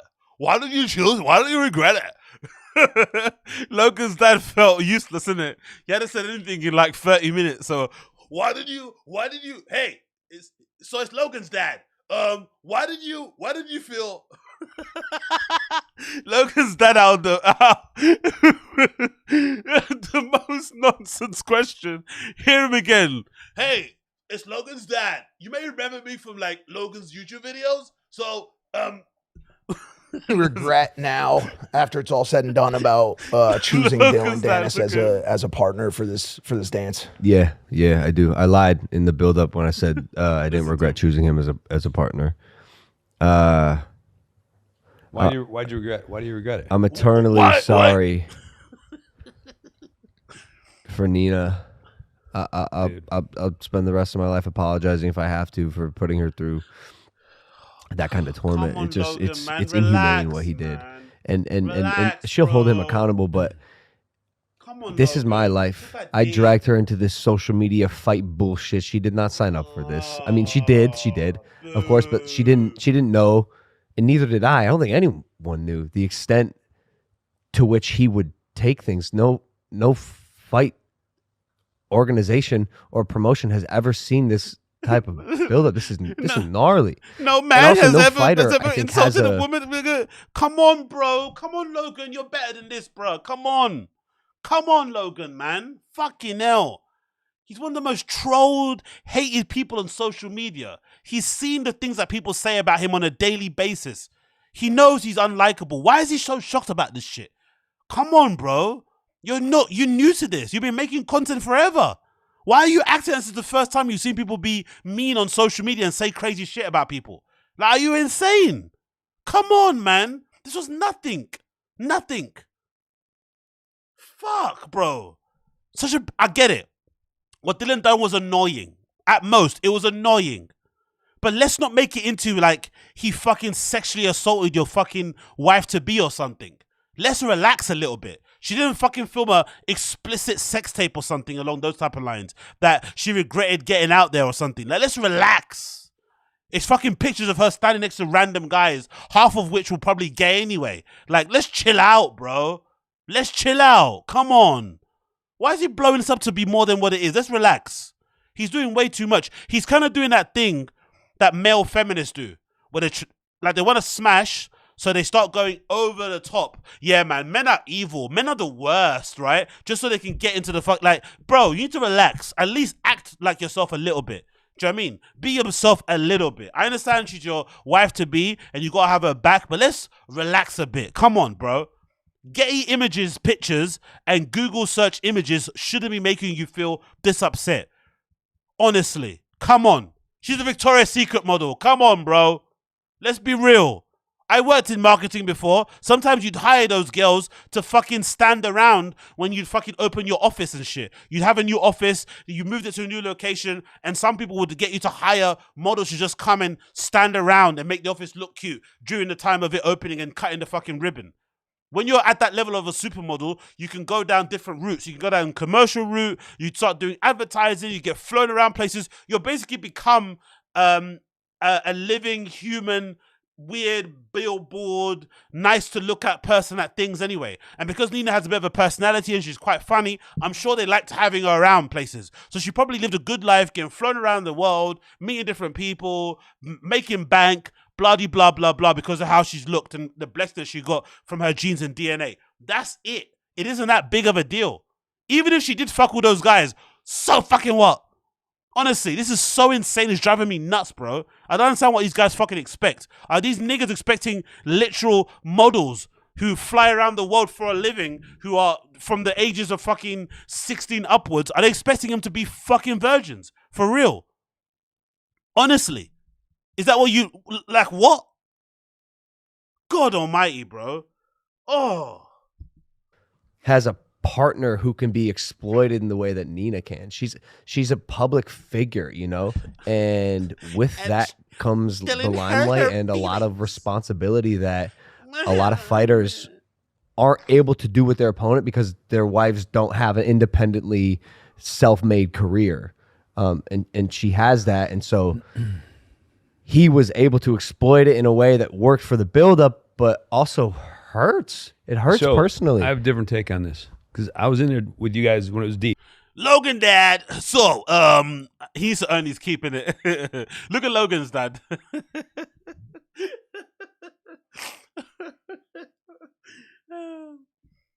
He's got that. Again, I don't know about the relationship. I don't know anything about the relationship. I don't know anything about them. Logan's dad's got that energy of a dad that was a deadbeat when you were growing up. But then the children are mature and they're quite sensible, so they forgive him. But then he tries to act like he was always around, you know? He was a deadbeat when they were younger. They make him become successful. Then he tries to act like he was a good dad when really he was shit. But it's just Logan and Jake being cool and not holding grudges that they're able to just kind of forgive him and bring him back into the fold, you know? Like, let's relax, bro. Let's relax. He's trying to act like he was an old school, like Hollywood actor that, you know, laid down the groundwork and paved the way for his sons. It's like, bro, they did it all on their own. They did it in spite of you, not because of you. You know? Right? I was in Puerto Rico. I think what he did was a gift. Oh, can you imagine the amount of fucking ladies of the night Logan dad has fucking smashed in fucking Puerto Rico? Can you imagine the amount of ladies of the night Logan dad has kind of been through? God damn it, man. He's left many a DNA on the streets of what's Puerto Rico City? I don't know. Gift for you too, because the bond that he built. I mean, the fact that you guys have gotten so close and went through so much so early in your relationship, from here on out for the rest of your life, there's literally nothing. There's fucking nothing that will bother you guys. There's nothing that will break you, because like, I watch you two just fucking merge. Fair. So you got this gift early. A lot of people never get that, or they get it later in life. 100%. So fucking A, man. Mom said to me, she goes on the phone. She was worried. You know, she's a mother. Yeah. She's like, I don't know how this is any way to start off a marriage. It's so hard for you two. And I go, I actually have the opposite perspective. Yeah. I think if you're gonna get the shit out of the way you're gonna test the strength of your love, this is a great way to do it. And if we survive this, which we did with flying fucking colors, can you survive with flying colors? Does that make sense? Yeah, but if who said that? Did Mike say that? Who said yeah? Can you survive with flying colors? Does that make sense? Yeah. Of course, Mike said that. Yeah. Of course, Mike was the one to say, yeah. What he said is right, Logan. He said it was right. But if we did, which we did, we would be that much stronger, and it's a great foundation. It's a gift. This marriage for the rest of our lives, and you've been through it. I've been through it. If you can survive that internet torment. Oh, shut up! You're not a victim. I had enough, man. Fuck off. Fuck off. You're not a fucking victim. Guy is going on here acting like he's fucking Nelson Mandela. Go fuck off, man. Jump off of... Anyway, I'm not going to say that. Fucking hell, bro. If you can survive the... All right, whatever. Move on. Moving on. So, big up Austin Casey. Appreciate you, brother. Thank you. Play. What's the sound? What's not sound playing? Annoying. Let's play it one more time. Big up Austin Casey. Appreciate it. Oh, I think because it said dick. That's why. So it says Nina portrayed herself as a chick that loves dick, and it said in multiple videos, so it doesn't bother her. Really bothers Logan, and he's projecting. No, I think you know what. You know what? It's funny. I don't think she's lying about feeling like assaulted and creeped out by Dillon's thing. I don't think Nina is lying about her emotions. I just think these people are odd. They don't think people would have ever seen... I don't think Nina thought in any world that people would have been going back and watching her old interviews when she said those things. She never imagined it. So I think it caught her off guard that people saw those clips and interviews and started bringing it back. She probably forgot about those clips and interviews. So she was basically under the proviso, under the guise that she was this new person now, you know, under Logan. And I guess she didn't remember that the internet never forgets. So she kind of fucked up in that regard. So I think that's what happened. I don't think she's lying about feeling that way. I think, you know, she just didn't remember the videos are out there. So big up yours in case you appreciate it. I just don't think the TTS didn't say the thing because I think you wrote the word dick in there. So just be aware of that. I think if you write swear words in a TTS, it doesn't say it. So yeah, big up you. Thank you for the donation, brother. Anyway, moving on. So Chin has got, what's Chin doing now? This is a video courtesy of the Fighter and the Kid subreddit. It says Chin killing it lately. Let's see what this is about. Chin is killing it lately. Let's put this on the big screen. Make it big screen. Chin is killing it lately. Let's press this. What's going on here? I love my signature collab tee. Fucking earth, loud, isn't it? Fuck me. That is fucking loud. Sorry about blowing out your ears. I apologize. Let me load the sound a bit on here. Let's put it halfway. Sorry. I love my signature collab tee with Into the AM so much that I tattooed it on my leg. These bad boys used to be $26, but you tattooed a t-shirt design on the back of your leg. Or was that was the design on your leg already there and then you put that on the t-shirt? That is fucking redacted, bro. I love my signature collab tee with Into the AM so much that I tattooed it on my leg. I tattooed it on my leg. I tattooed it on my leg. These bad boys used to be $26, but now they're on sale for $12.99. And you get 20. Oh Jesus, jump scare. $26 to $12.99. Guy looks like an albino Malteser, isn't it? What the fuck is going on here, bro? an additional 10% off when you go to intotheam.com/chin-t. You can also find the link in my bio. Just click on that and you'll... Does he ever wash his hair? Maybe not. Who knows? Automatically save 10% at checkout. Hey, if you're buying a t-shirt from the producer of The Fighter and the Kid, you... Does he even... What? Bro. Does he forget what producer he was on the show? Maybe he's just high. Maybe this guy's zooted, to be fair. He might be zooted, so I'll leave him. He might be zooted. Hey, if you're buying a t-shirt from the producer of The Fighter and the... Hey, if you're buying... Okay, cool. Kid, you probably need a discount. So 10% off on Into the Moment. A 10% off on a $26 t-shirt is fucking crazy, to be fair.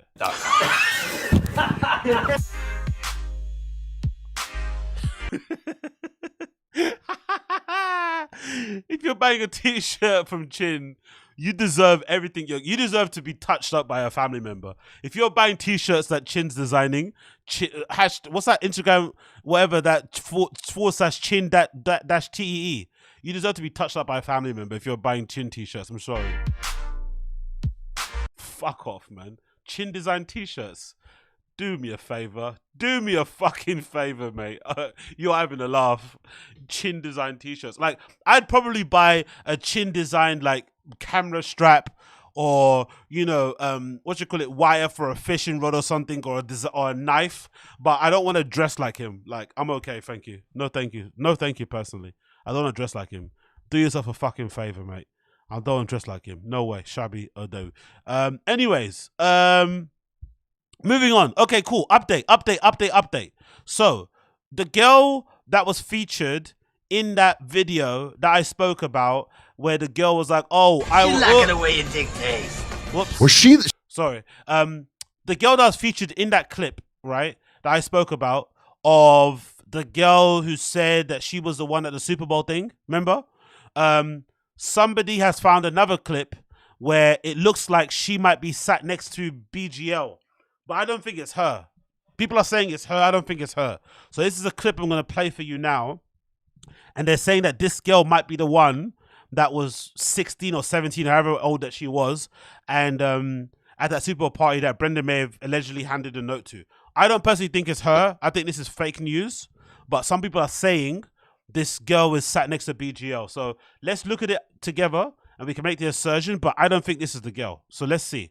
This is a video taken from, a clip taken from the Super Bowl party. You see Mike Tyson here and Brandon Marshall play fighting, and you'll see a girl next to BGL, and they're saying that's a 17-year-old.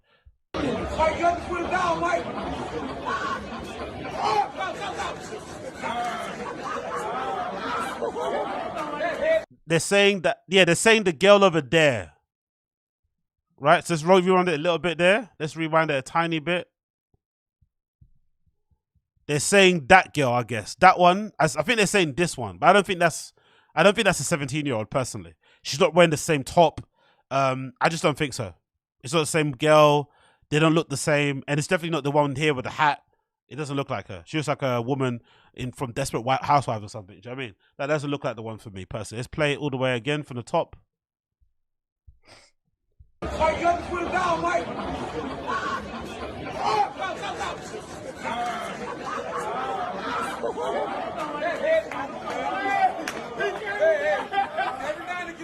Oh, see, it's even closer. Yeah, it's definitely not her. It's definitely not her. It definitely isn't her personally. I don't think it's her. There's BGO as whatever. I don't think it's her at all personally. And then there was an update on the flipping Reddits of the thread where they're talking about it on the Reddit, right? So big up the Fighting the Kid Reddit guys.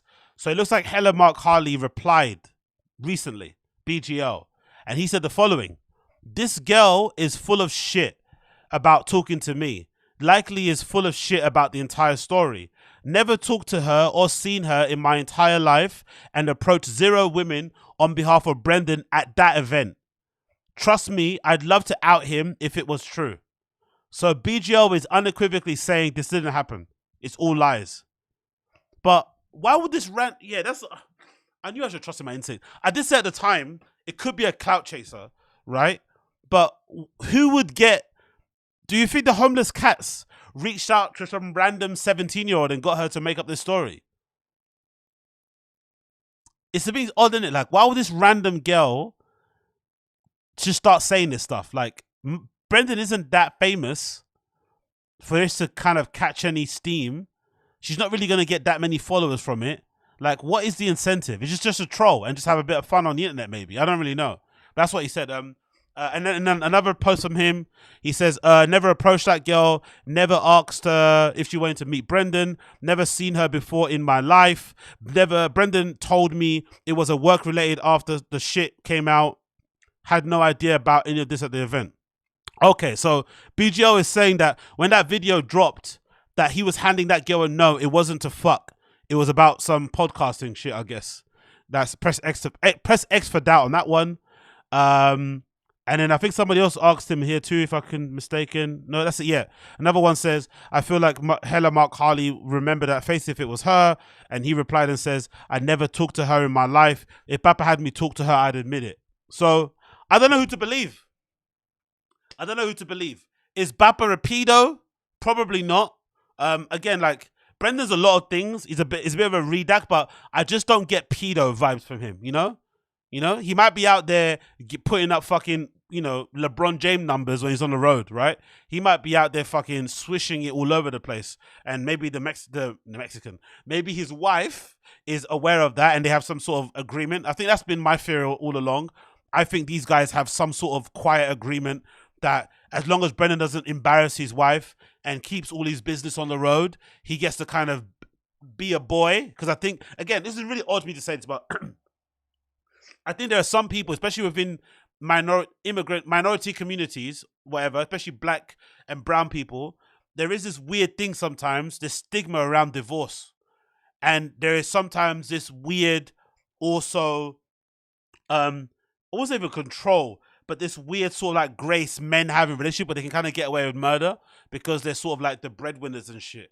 So I think in that case, looking at it from that lens and considering the wife's expensive taste and shit, and the fact that she's getting older and whatnot, and they've already got, they're about to have another kid, they're going to have 3 kids at the moment. I just don't see it likely that, you know, it would really affect anything anyway. Even if it was true, it wouldn't really affect anything. I wouldn't think she would go anywhere. Do you know what I mean? I think they've got a gentleman's agreement, and I also don't think Brendan will be that dumb to try to fuck a 17-year-old, personally for me. Like I said, he might be putting up numbers on the road. I don't think he's alone in that, so I don't think it's a crime. Personally for me also, to be honest, as much as I enjoy watching those videos, and again, that stream online was fucking incredible. I loved it. Seeing him fucking in the background, just bad timing, handing a note to a person. I think digging deep and trying to find it is a bit much. You know, it's a bit much. Like, I don't know who created this whole lie with this girl, but whoever reached out to the 17-year-old, made her make that video, spoke the way that she spoke about the whole event. It's a bit odd, you know? Trying to construct a narrative around it is a bit odd. Just let it play out the way it plays out. If that girl in the video eventually does come out, then cool. But, you know, going out of your way to find them and push them to say something and really kind of push it is a bit much. Just reporting on what you see on a live stream is whatever. It is what it is. Brendan's the one that was an idiot for doing it in front of the camera. But going out of your way to kind of do a little bit of, you know, PI work is a bit too much for me personally. And like I said, I don't think it's going to get the result that you think it's going to get, because I think they have a agreement where she's allowed to go to Vegas and do what she needs to do, right? She's allowed to get her mummy time in and have a little MILF time out there. And I think Brendan's allowed to be like a man and be a boy and do what boys do and go on the road and, you know, and have a good time. I think they have that kind of agreement, clearly, because he's done enough. He's done enough. If a woman that cared about that sort of shit would have left time ago, you know? When those DMs came out, remember those DMs? When those DMs came out, I think that would have been enough for a regular woman to be like, you know what, fuck this, I'm out, you know? Like, Crystalia's wife didn't leave him after all this. Come on, man. I don't know. These women, they're not the same as like regular ladies. They're in another universe, you know what I mean? And I understand it, you know, I kind of get it, especially if you live in this kind of like, you know, stay-at-home mum life and you've got a particular type of lifestyle. Maybe different needs come into your head, and especially if you're a mother, you have different things to worry about. You know what I mean? You can't get too maybe precious about things like cheat. I don't know. It's all my business. But yeah, it seems like the girl was talking out of her ass. That's what it seems like. What do you guys think in the chat? What do you guys think? Was that girl lying or was it true? I'm going to say she's lying, personally. I can't think of Brendan being out here trying to pull fucking 17-year-olds. It doesn't make any sense to me, personally. It seems a little bit too far-fetched. What do you guys think? Nothing surprised me with these people. I don't see a reason to lie, Uche says. Yeah, it's odd, isn't it? I don't know, man. I don't know what to think. Nerdscape says, nothing surprising me with these people. He hangs out with Dalia at the end of the day. Yeah, true. Birds of a feather flock together, as they say, right?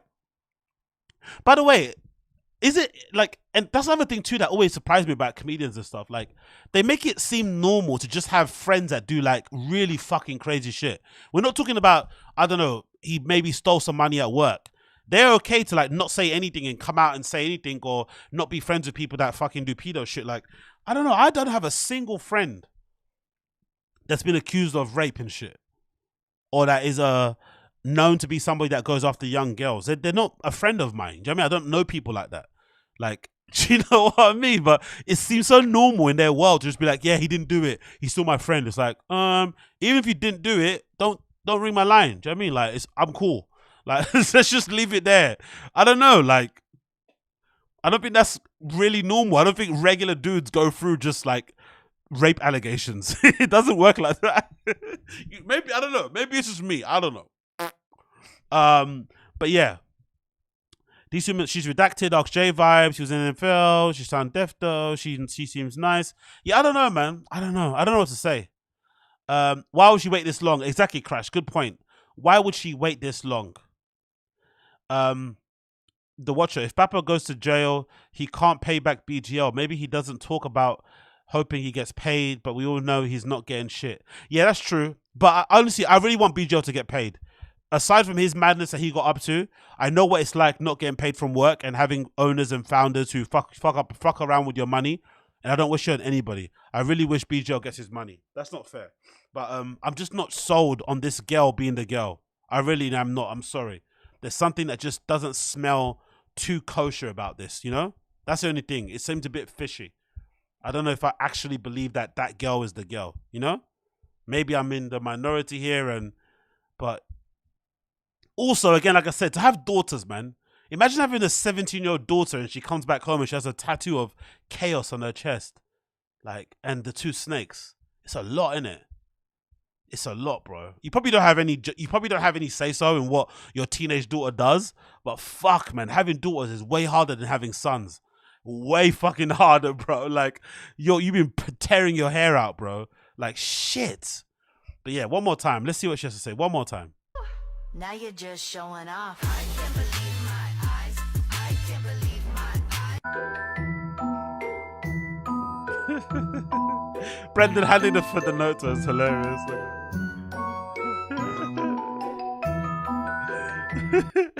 Look at his little face.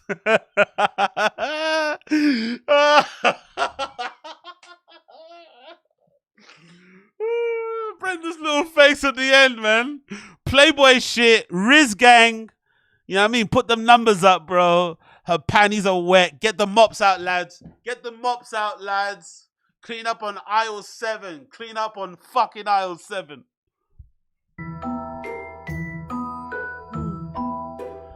And then she looks at it. She looks at it. She goes to the girls. Is that the same girl, though? I don't know if it's even the same. I know it's really pixelated, but is that the same girl? I don't know, bro. I don't know. Is that even the same girl? Like, body-wise, forget what she's wearing. Just the body-wise, forget what she's wearing. This girl looks a little bit older, like how she's moved. I don't know, man. Am I bugging out? Like, shape of her body and her arm. I don't know if it's her. What do you guys think? It's very pixelated. It's a bad thing to show. But what do you think, man? Could that be fucking her? I don't.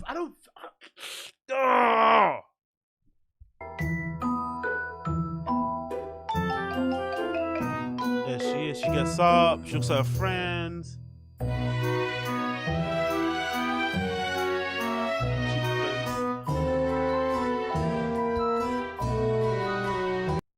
What do we think? What do we think? Could that be her? I don't know. I don't know, man. Anyway, it's a bit sus that I'm doing this looking at a 17-year-old, allegedly, right? That's the sus thing.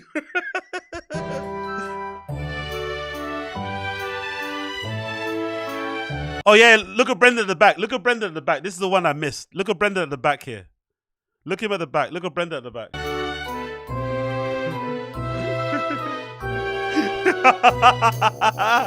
Look at his chest just popping out there. Walking out with a chest first, isn't it, right? That's how you get the girls. Get the tits out first. Tits first. Tits first, face later, all right?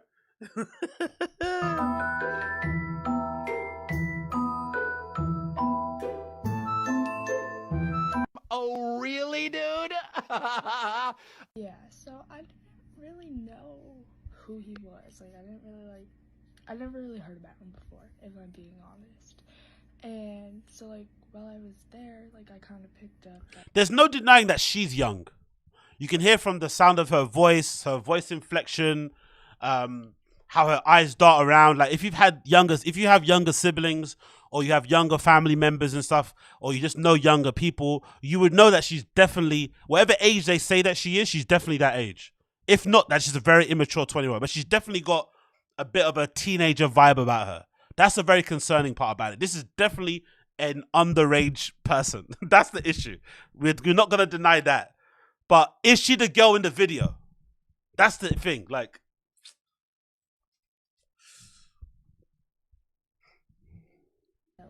he was in the NFL, and then like now he had a podcast or is on a podcast or something like that.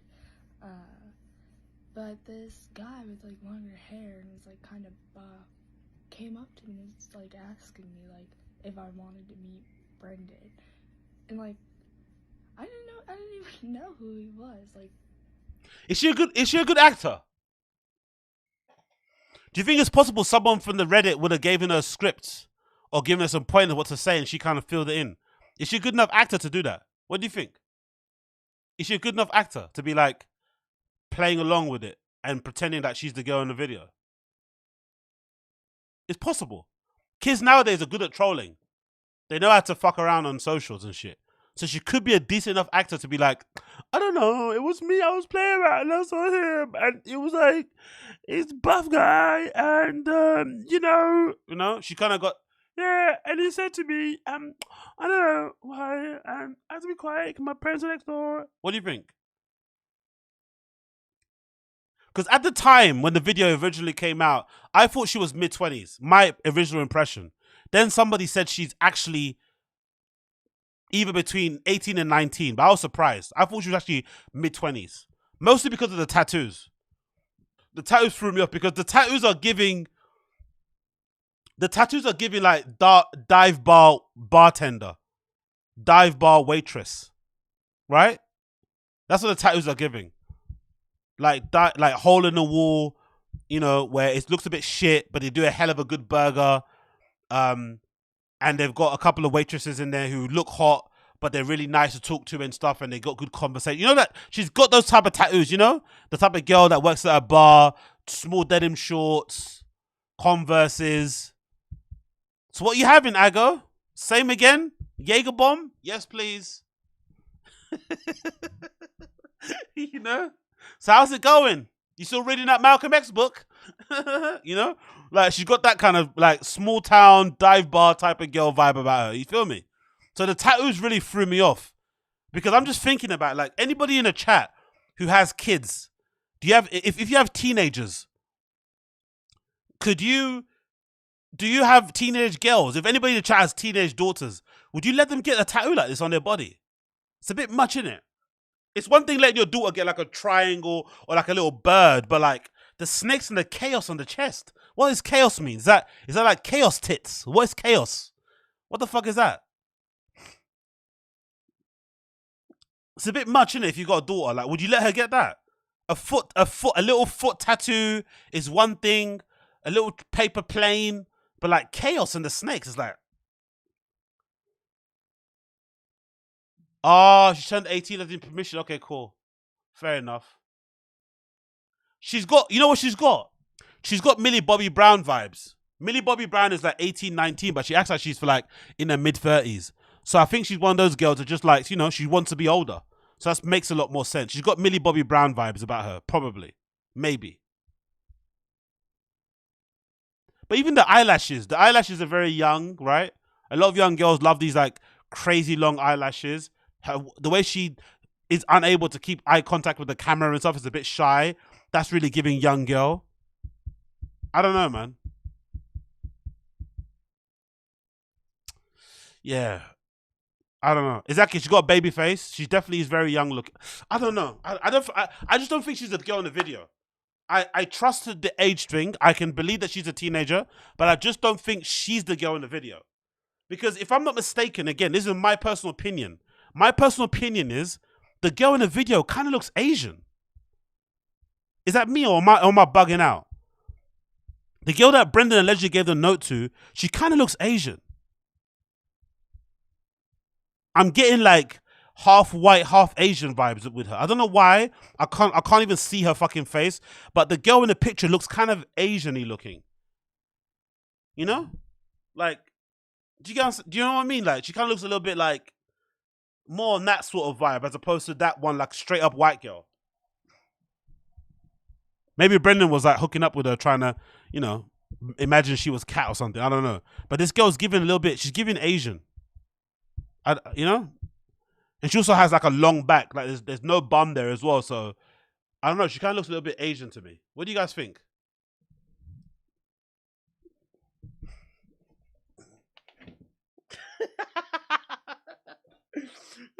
This is so redacted. This is so fucking redacted. Look at what I'm doing.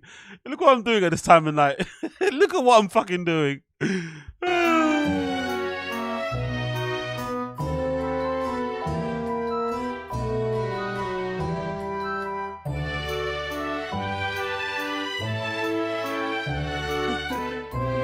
at Brendan. Look at Brendan. Look at him. Chest first.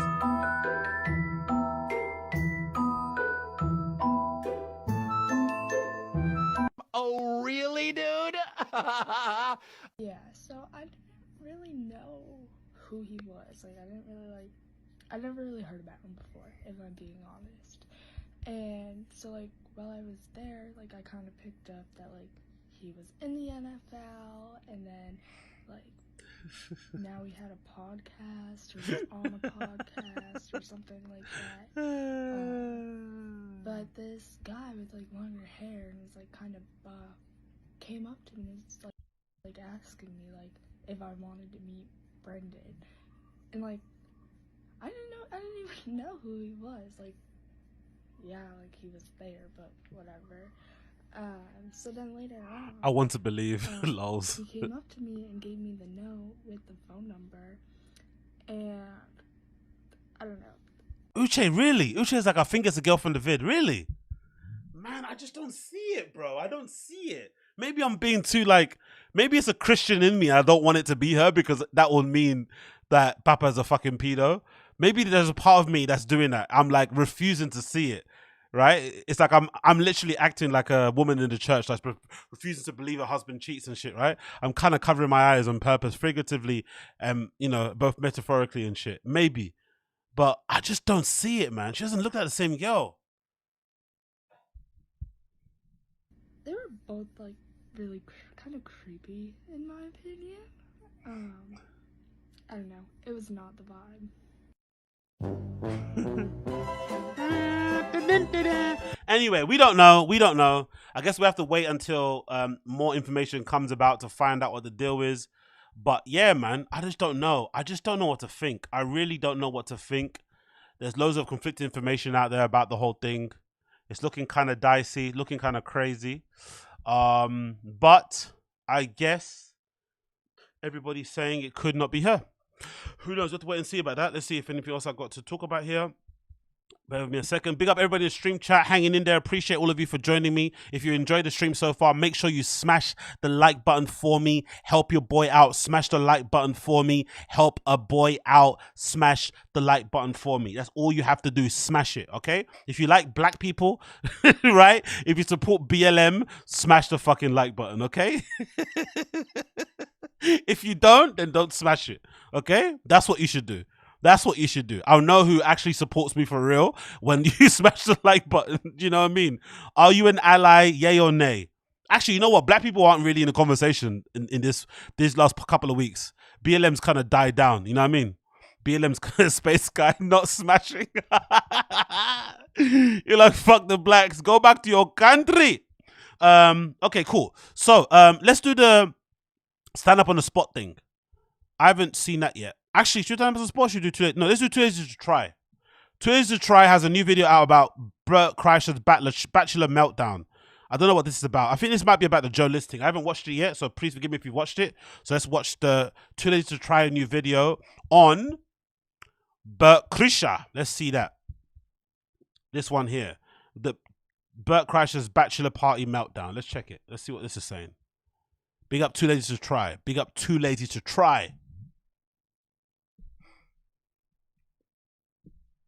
Alright, so in this video, I'm going to be talking about the meltdown that BERT KREISCHERS had at Mark Norman's bachelor party, because this story and the aftermath of it is just classic BERT. I mean, it's exactly what you'd expect from him, but, you know, I will say, I think he's learning from this a little bit. Like, when he first talked about it, he did have a moment of self-awareness. That's a large wake, and I don't pay attention to other people's feelings, and it's the BERT show, and I don't allow room for other people. And I'm working on that. I'm working on that. So at least he's somewhat aware of his problems, and he's right. That is what caused this meltdown. I'm sorry, but congratulating someone in their 50s for having self-awareness is redacted as fuck, bro. Like, this guy's been babied his entire life, innit? People are actually impressed. His friends are actually impressed that he's finally starting to realize that he might not be the most important person in the world at all times. This guy's in his 50s. He has children. Absolutely crazy. So if you're not familiar with the situation, this happened last year, but it was only brought to light a couple months ago when Ari Shaffir talked about it on Two Bears, One Cave. So people are able to hear Bert's perspective on what happened, and also Ari's, but Ari didn't see the whole thing. He didn't see the start of the meltdown. So people didn't really know the full story because obviously we can't just trust what Bert Kreischer has to say. But just recently, Joe List, who is the one that Bert flipped out at and caused him to have the meltdown, he went on Tom Segura's podcast and gave his side of the story, which I trust way more than Bert's, obviously. I mean, Bert was wasted, and of course he's kind of known for exaggerating and lying about things. But Joe List, on the other hand, he was completely sober, and he just seems way more trustworthy than Bert. Also, I don't think he really cares to try to make Bert look bad or get revenge or something. I mean, he's just trying to state the facts and give his side of the story. Like, I don't think he even wanted to talk about this publicly at all. Ari's the one that brought it up, and that was 8 months after it happened. So it's clear Joe wasn't going to bring it up, and he wanted to just let things work out behind the scenes. And it sounds like they probably have at this point. And I think it'll probably just end here because I think Bert realizes he screwed up. And I doubt he's going to try to argue with Joe about the details of what happened. Like, Joe obviously said Bert got some of the facts wrong, but I think Bert would even admit that now. Like, when Bert originally told his side of the story, I think everybody expected him to exaggerate and make things up to try to justify his actions. I mean, this is Bert Kreischer we're talking about. Obviously, his perspective isn't going to be the most accurate. What you're saying right now is so specific to a Bert version of a story, though. This gross exaggeration of something that makes it where, like, we kept this waiting forever, and then you're like, that's not true. Also, when Bert first talked about how this all went down, there's really nobody there to question what he was saying. I mean, Ari, he was there, but he missed the first half of the meltdown, so he didn't really know the exact details, but obviously he would still call Bert out on some things. Like, that's what Bert needs, just somebody there to call him out, and then he'll start backtracking. And they got pizza, and I didn't melt down. And by the way, I was blacked Yeah, out. you did. You melted, bro. I melted down. Okay, I definitely melted down. Hold on. I melted down. I self-corrected, Ari. You know I self-corrected. Okay, hold on. I love when he starts telling a lie and then realize, oh, someone knows the facts. You know Fuck. I self-corrected, He said I self-corrected. Okay, yeah. Okay. By self-corrected, that's weird. Can I corrected Can I you. jump in, But though? yeah. That is classic Bert Kreischer right there. I mean, he knows Ari's at that party, but still he's gonna act like, oh, I didn't have a meltdown. What are you talking about? And it's too bad Ari didn't let Bert just continue and give his own version of events, because that would have been hilarious to listen to. Obviously, there's nothing to compare it to at this point, but then Ari at the end could have been like, dude, that is not how it went down at all. Let's hear Joe List's side of the story. Like, this is the perfect example of Bert's mindset. You know, he probably realized, oh yeah, I'm the first one to tell this story, and Joe's probably not going to talk about it. He doesn't want to. So I can pretty much say whatever I want. But thankfully, Joe addressed it recently on Tom's podcast and corrected some things. And I'll get into that in a second. But first, I want to thank today's sponsor, Raycon, and Nope, skip that one. answer and call reviews, or you can click out the light to get to this party because things aren't going exactly how he wants them to. Like, one of the top comments on the podcast that Joe List just did with Tom Segura says, long story short, Bert tried to make someone else's bachelor party all about him. Shocking, right? And also, of course, it's over food. So if you're not totally familiar with what happened, Bert ordered Thai food for the whole group, and Joe List was the only sober one, so he drove Bert and some other comedian to the restaurant, and they're just going to order it there and then hang out at the bar while they're waiting for it. And the place wasn't very far, so Joe just dropped them off, and he's going to go pick them back up because, you know, he's sober and he probably doesn't care to hang out at the bar. Also, I don't think he's very good friends with Bert to begin with. Exactly. And everybody else was still at the house, but it sounds like Bert was getting offended that Joe didn't want to hang out with him because, you know, Bert, he's supposed to be the life of the party. You know what's funny about this whole escapade and this whole drama? At the heart of it, Bert's basically main issue is that Joe List didn't suck him off for ordering Thai food. Like, I think it happens a lot. I don't know. It's like Bert's got this weird thing where, like, he treats every time he gets drunk like the first time you do drugs or you drink alcohol. You know, like the first time you do it, you have this magical idea in your head of what it was like. And sometimes addiction can kind of start because you start chasing that dragon. But it's never, you're never going to replicate the first time you had a sip of wine, the first time you had to have some hard liquor, the first time you had a beer, the first time you had a bump or a pill or whatever else that you do, or smoke, right? You're never ever going to replicate that feeling. But Bert always wants to replicate it. And part of that experience for the first time is all the random shit you did. Because sometimes some of your best experiences of drinking or whatever it may be are usually random times where like you and your friends were like sitting on a wall somewhere. We're in the park. We're sitting in the parking lot somewhere. We're just fucking around in someone's house. It's usually nothing crazy. It's just because you were with a group of people that you loved. You had a great time. You all kind of were in the moment, having a blast, drinking, doing whatever you were doing. And everything that happened was kind of, that made it fun. Maybe you ordered McDonald's breakfast in the morning and it hit really hard and it tasted fucking amazing because you were all sharing it, blah, blah, blah. And I think Bert loves those stories.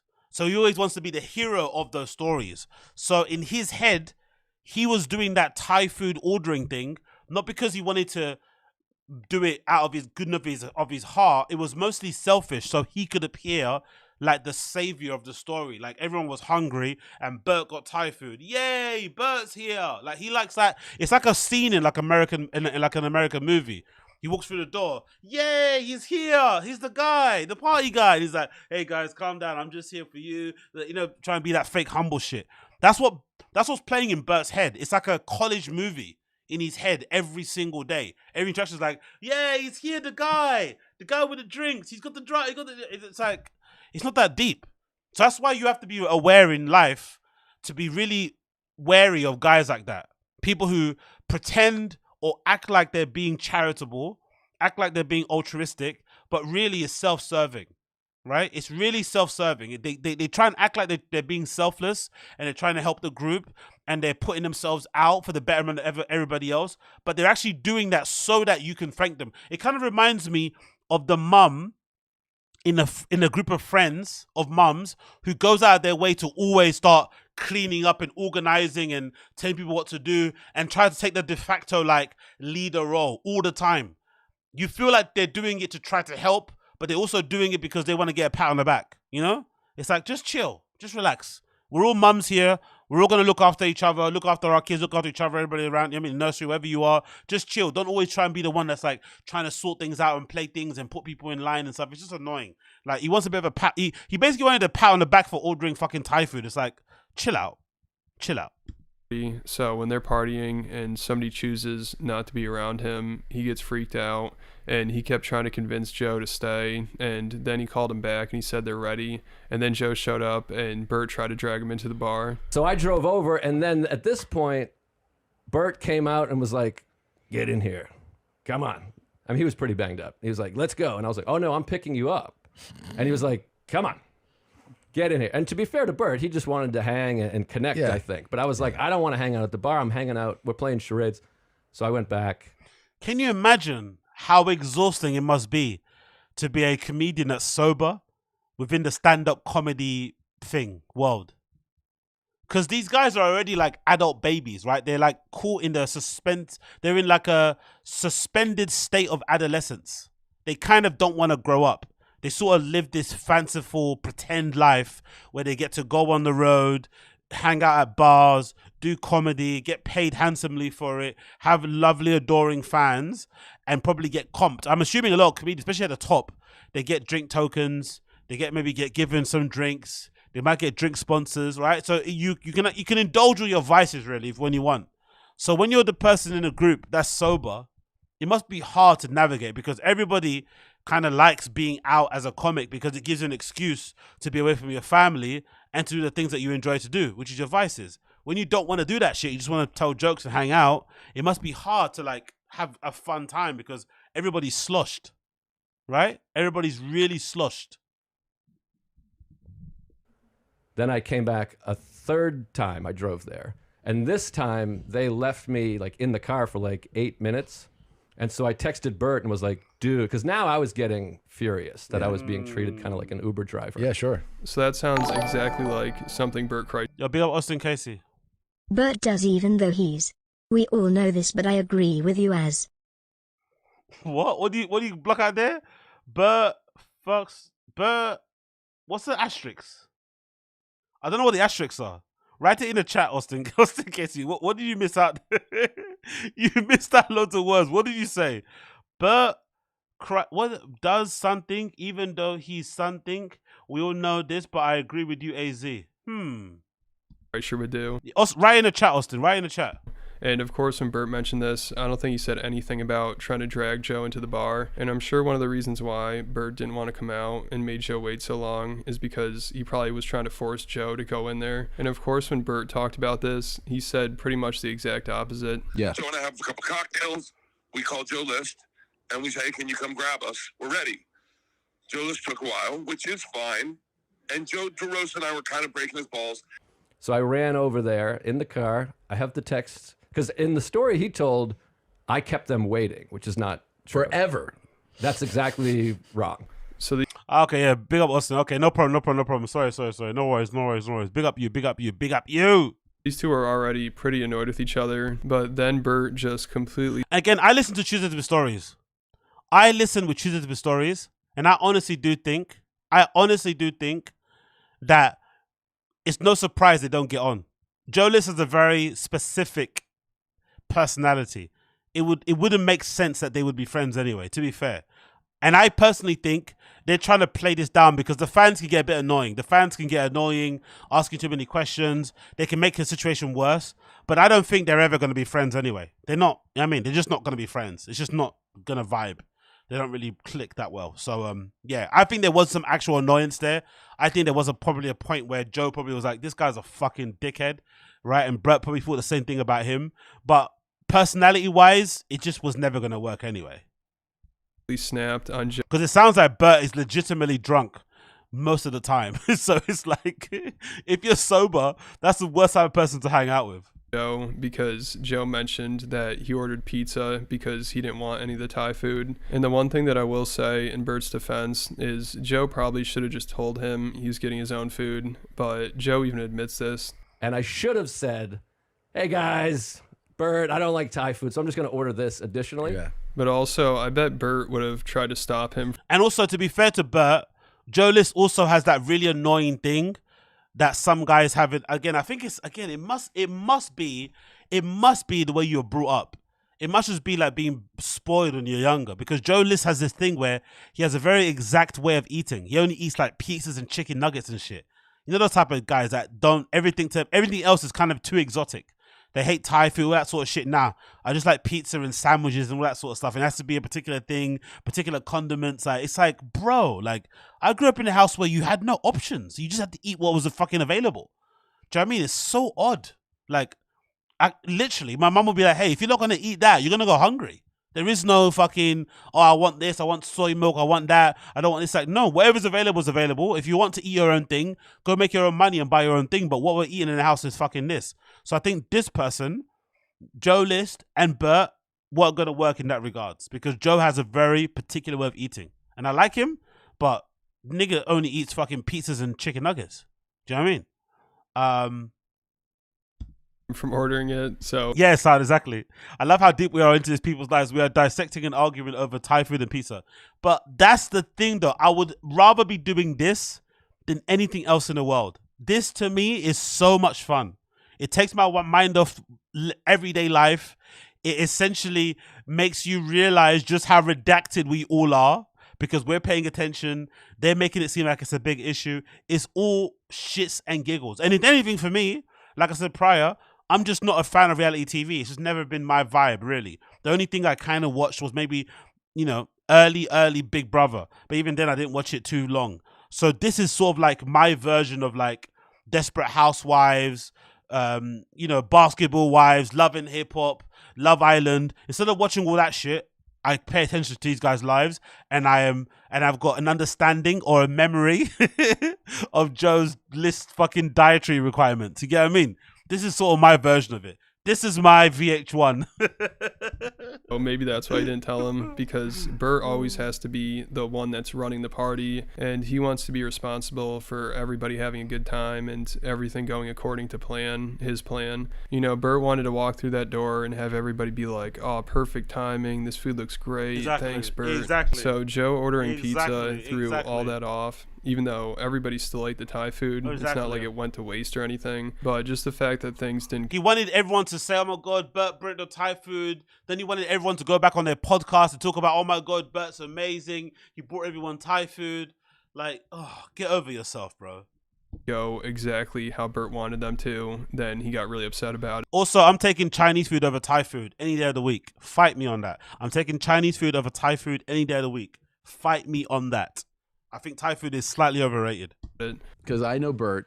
I think part of what was upsetting to him is that when he ordered Thai food for everybody, he's like, I'm doing this so everybody has a good time and enjoys this Thai food. Which we did. I'm actually taking Korean food over Thai food also. I'm taking Chinese and Korean over Thai. But no, and then when This is why you're my best friend. This is why you're my best friend. and then he showed up and there's pizza. He's like, what? Tom, keep going. He shows up and there's pizza, and it's like you're kind of like taking the party down a notch that he was throwing for you in that moment. You know what I mean? Like, Yes, yep. like the Thai food was for all, we're all gonna have a good time. Look what I did for you. And it's Yeah. almost like, you know what? You can keep your gift to yourself. And that's the way he registered it in that moment. As he was screaming at Joe, we were all enjoying the Thai food. Like, it's cool that he wants to make sure everybody has a good time, but he's obviously taking things a little too far here. I mean, ordering pizza and Thai food is not that big of a deal. And of course, even Bert ended up eating some of the pizza, which is hilarious, especially because Bert said a big problem he had with Joe during that whole thing was Joe didn't thank him for the Thai food, which sounds so stupid because Joe didn't even eat any of it. And then also, Bert ate his food and didn't thank him for it. The other argument that Bert has is that I never said thank you, which is true. This I know, yeah. Anyway, you get the gist of it. I'm not going to watch the whole thing. Big up to try. Appreciate you. I'm kind of bored of this now. These fucking middle-aged white men talking about food. It kind of, Assad put me off now. When I started to think about it, I was like, you know what? This is actually a waste of time, isn't it? Woo! Anyway, next one. Let's talk about Tom Segura teaches Matt Rife how to be famous. It's courtesy of Podcast Cringe. Let's see this. Let's see what this is saying. Big up Podcast Cringe.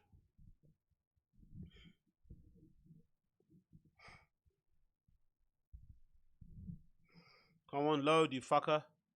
People's instinctual rebuttal on the internet is go, oh, you have all this time to respond to people. Yeah, man. Yeah. I woke up at 4 p.m. Didn't have to work till 8.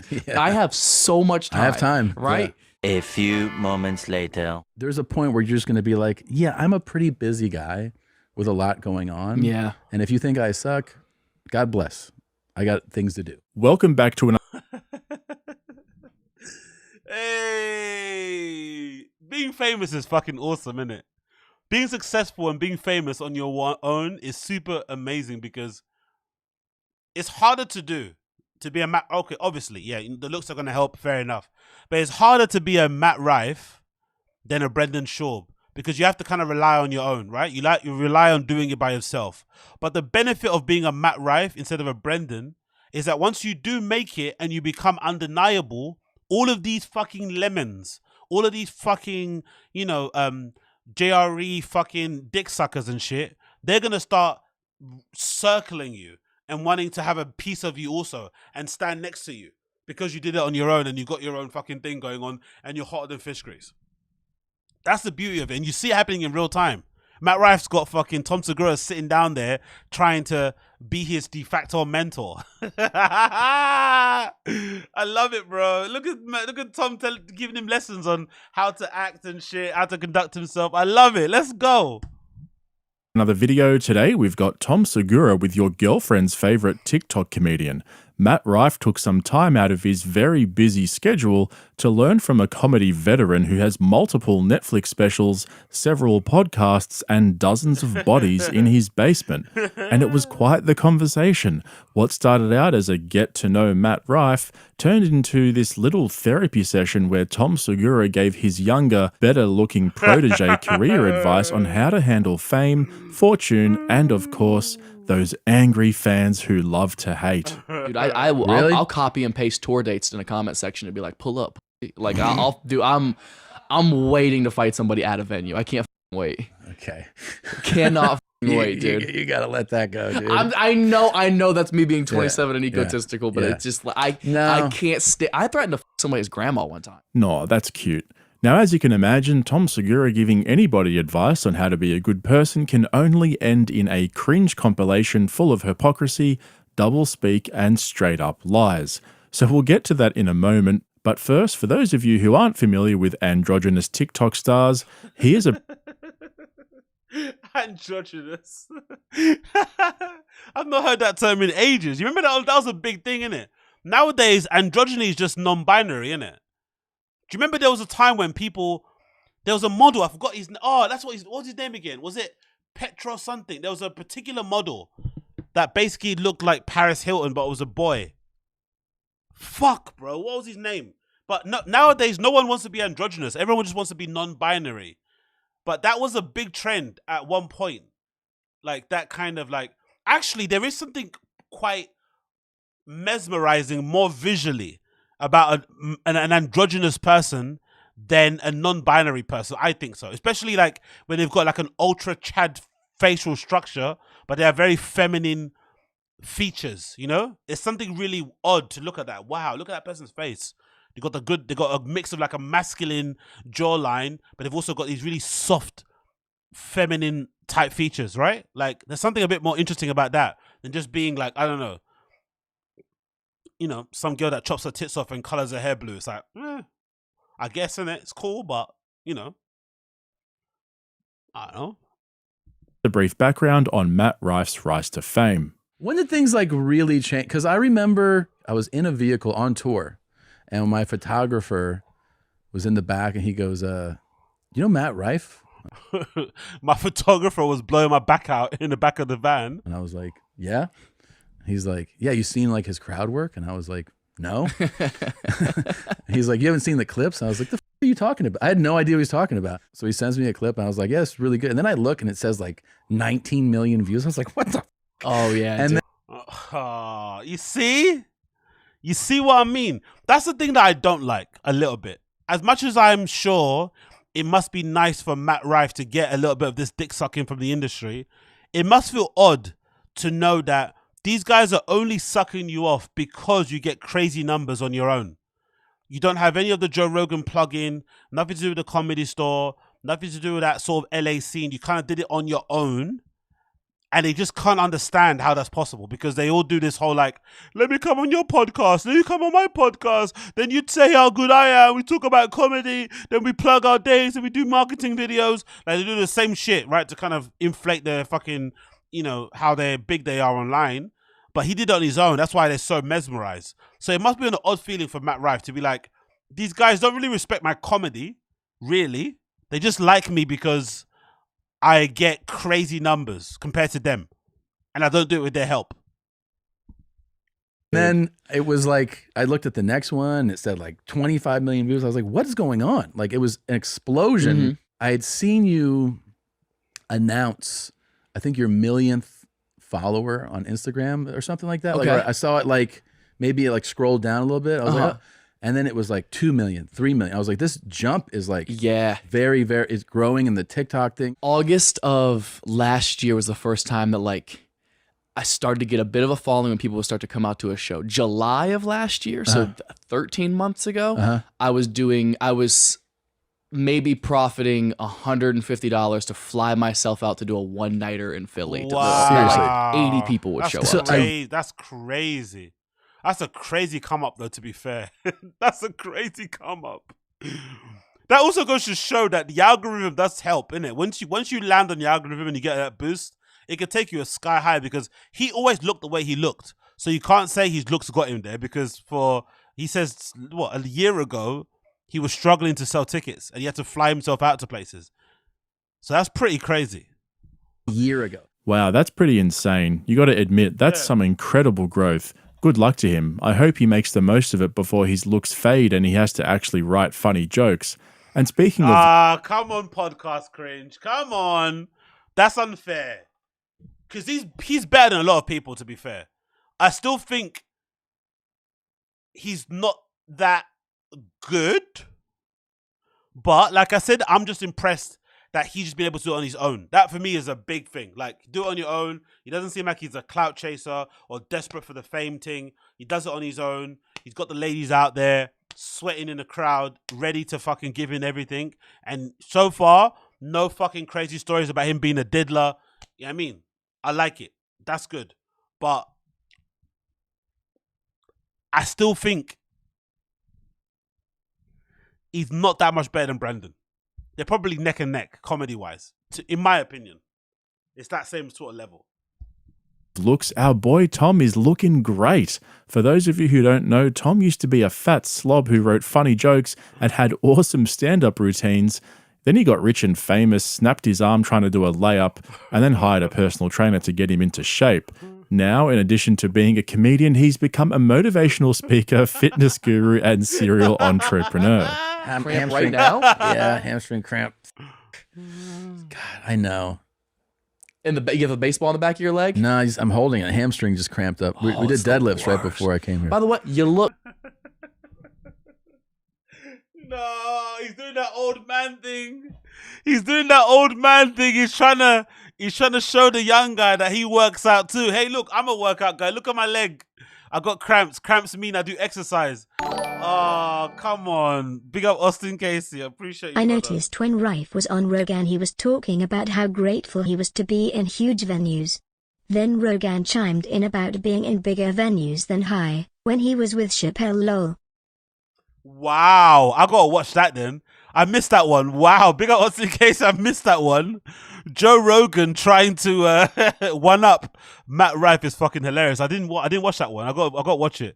Big up Austin Casey. Rogan one upping fucking Matt Rife is fucking brilliant. I've definitely got to watch that. That is good. That is fucking good. Classic. But what's Tom doing, bro? He's trying to show off to the kid. Look, I do deadlifts. I'm fit. Look great, man. Thanks, bro. You look fantastic. Thanks, How much man. are you down over the past year? Around 40 pounds or something. That's incredible. Yeah. What made you want to make that change? Just being sick of it. Of just being fat? Yeah. Okay. Yeah. Do you feel like it's affected you on stage, like being in better shape, or because you're so established, you've been established as a comedian, people already respect your comedy? I don't think. Do you get any being like, oh, Tom's changed, he got skinny now? Yes. He's trying to be something else now. Like, Yeah, do you but get that? but I completely dismiss and ignore that like Good. 100%. You know, Good. I mean, yeah, it's dudes. Which is insane. But all your fans are dudes, though. Tom, relax. Tom's trying to go on as if like you're not Matt Rife. Let's relax. Tom Segura, you are not Matt Rife. Let's relax. Your fans were dudes when you were fat. Your fans would all be dudes when you get skinny. You're never gonna have women fans. Like, let's relax, bro. Yeah, they go bring back Fat Tom. Why? Because he was nicer. They go like that's when I found you, or that's what I liked you more than you were fun. I'm like, this is nonsense. You know. Okay. Lack of self-awareness is strong here, but anyway, it is what it is. Because of the way I look, that's insane. It's nonsense. I completely. I mean, I'll never entertain it. I don't pay any mind to it. I don't respond to it. Wow, okay, hang on a second. Let's back up that truck. Did Matt Rife just say it's insane that people judge Tom based on the way he looks? So the pretty boy whose audience is prominently women is complaining that people shouldn't judge comedians based on their looks? So if women stop going to his shows, who's going to buy the tickets, bro? Hassan, eat some bread and make me laugh, Tubby.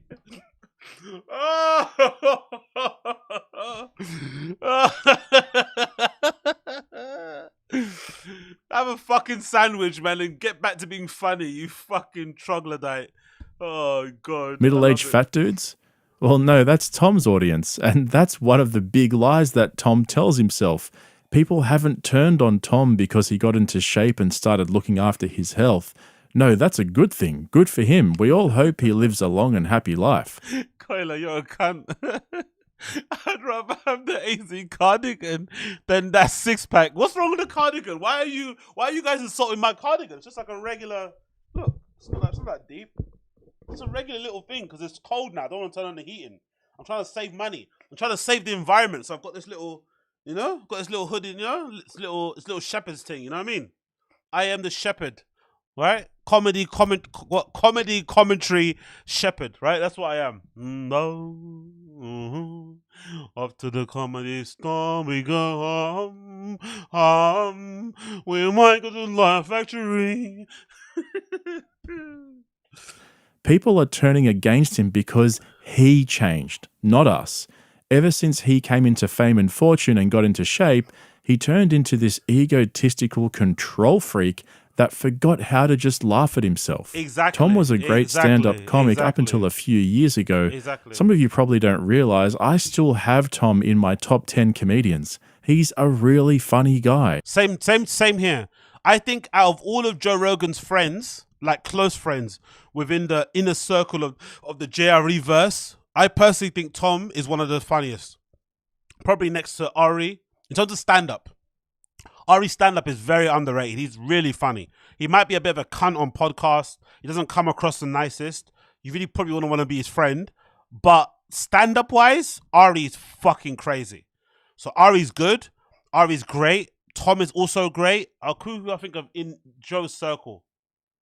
Mark Norman, of course, because he's new, and Shane. But the original crew, I always thought Tom was really funny. I thought unfairly earlier on, when Bert and Tom were more attached, people I think used to not respect Tom's stand-up because they thought of him with Bert, but they're not the same.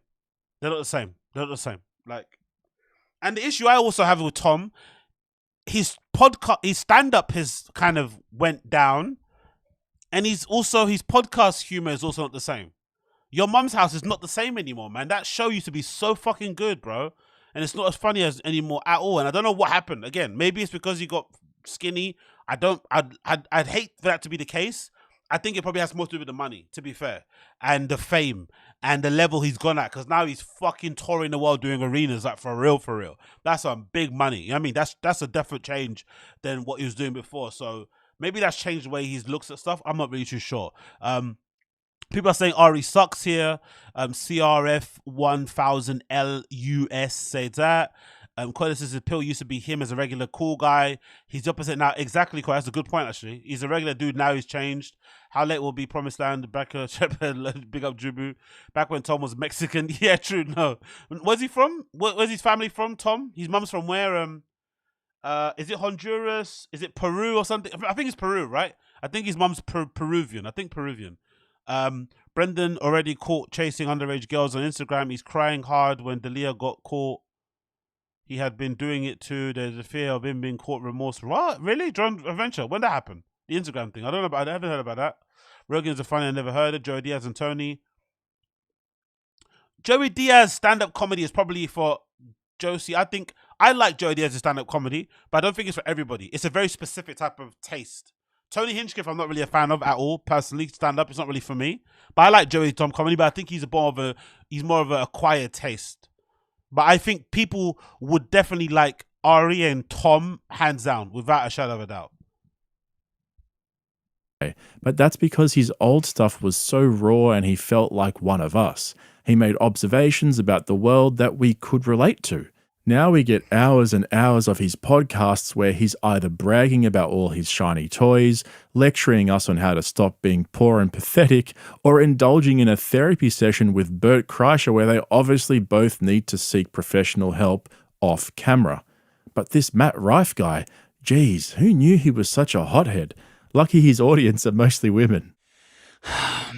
I'm so confrontational as a person. Like, it drives me insane. I can't beat the out of these people. Yeah. But then you have to sit back and go, well, I'm really allowing these people to determine how I feel throughout my day. You gotta and it's fucking pathetic. Exactly. Look, you're literally living your dream. Yeah, of course. And it's like, you can't let someone's bitterness or negativity suck that joy out of you. Now, the first thing Mental, Tom. you need to know is that this podcast is an older recording. Sure, it was released yesterday, but it's probably a few weeks old. Matt Rife mentioned he was just about to do Lauren Compton's First Date podcast, and that episode's almost a month old already. But there's nothing wrong with that. I don't have an issue with pre-recorded podcasts, especially when the topics are not current events or anything like that. This was just two dudes talking about their lives and careers and whatever else, so it's not a big deal if they produce a month in advance. However, what makes this so funny is that they would have recorded this before Tom Segura's epic meltdown over having to check his bag at the airport, where he went on Twitter and abused the TSA agent for 2 days straight. So here we have Tom Segura giving Matt Rife some of the most hypocritical advice I have ever seen. Dude, the courage of people on the internet is of course. And they don't want unbelievable any of this. Nah, dog. Show them. Show them what happens. What's up, dog? You don't want this. Nuts, man. Just trolls that live at home talking the most amount of. Of course. But that's what I'm saying is that, like, you know.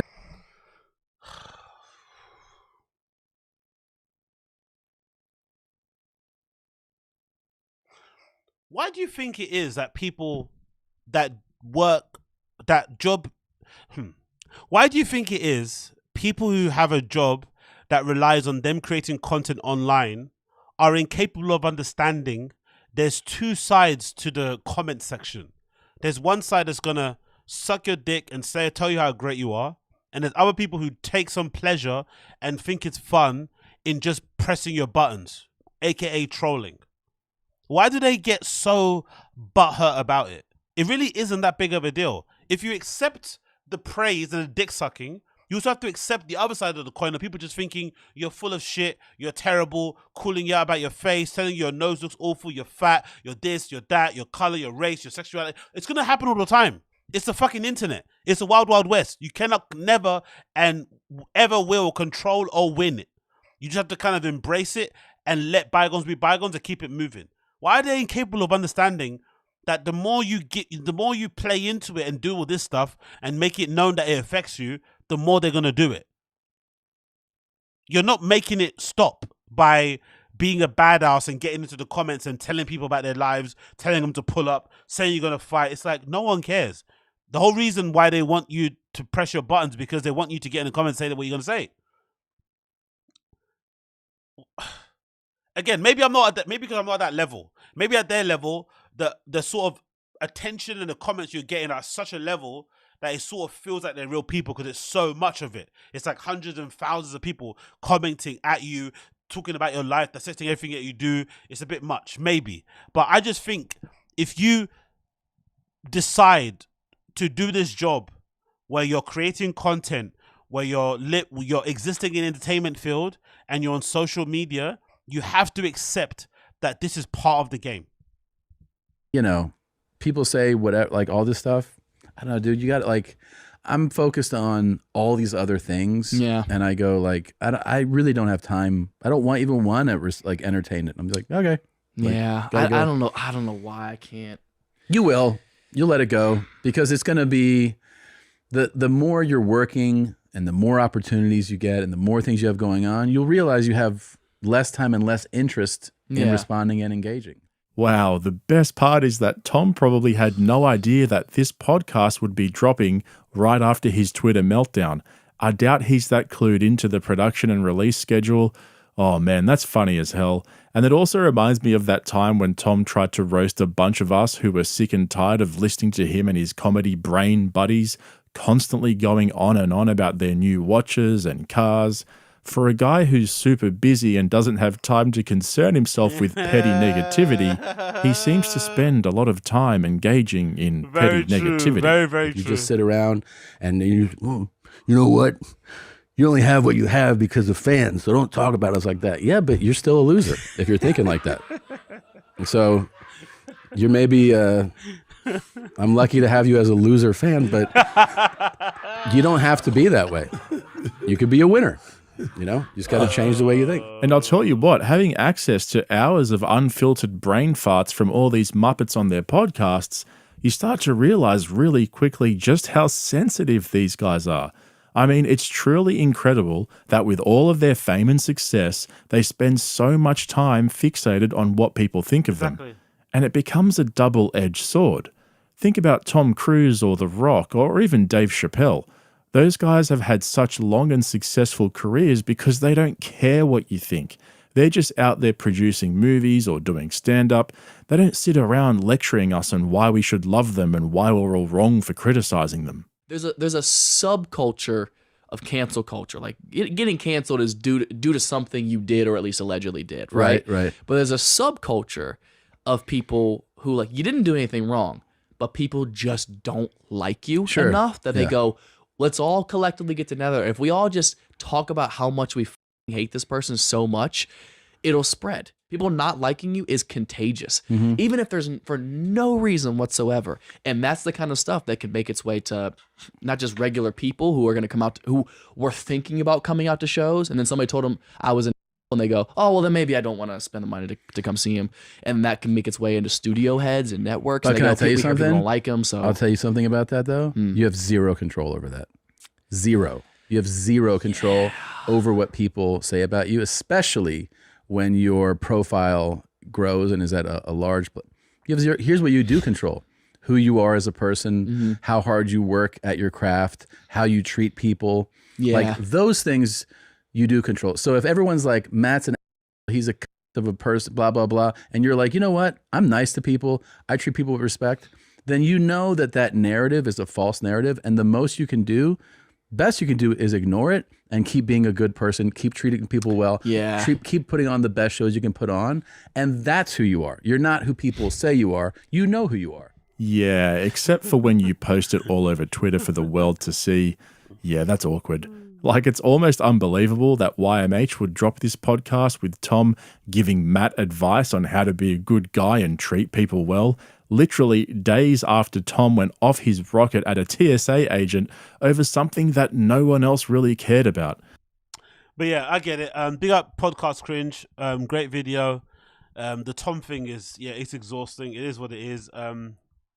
There's probably nothing worse than when two people who are successful on podcasting or in comedy get on pods together and start talking. It turns into some boring conversation, man. It really is hard to get through. I'm surprised people enjoy it over the years. I think when I first got into these comedy podcasts, they were quite fun to listen to people like do like inside baseball talk. But after a while, it gets so boring, man. You're just like, enough's enough. I don't want to hear this anymore, please.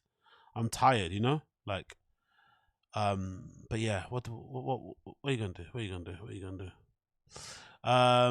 We did that, we did this, we did that. Oh, it's 6 a.m. Jesus Christ. All right, cool. Let me double check, see if there's anything on the sub I've missed out on. Let me see on there, anything on the sub I've missed out on? Nope, nothing. Oh, let's just see this. What's this?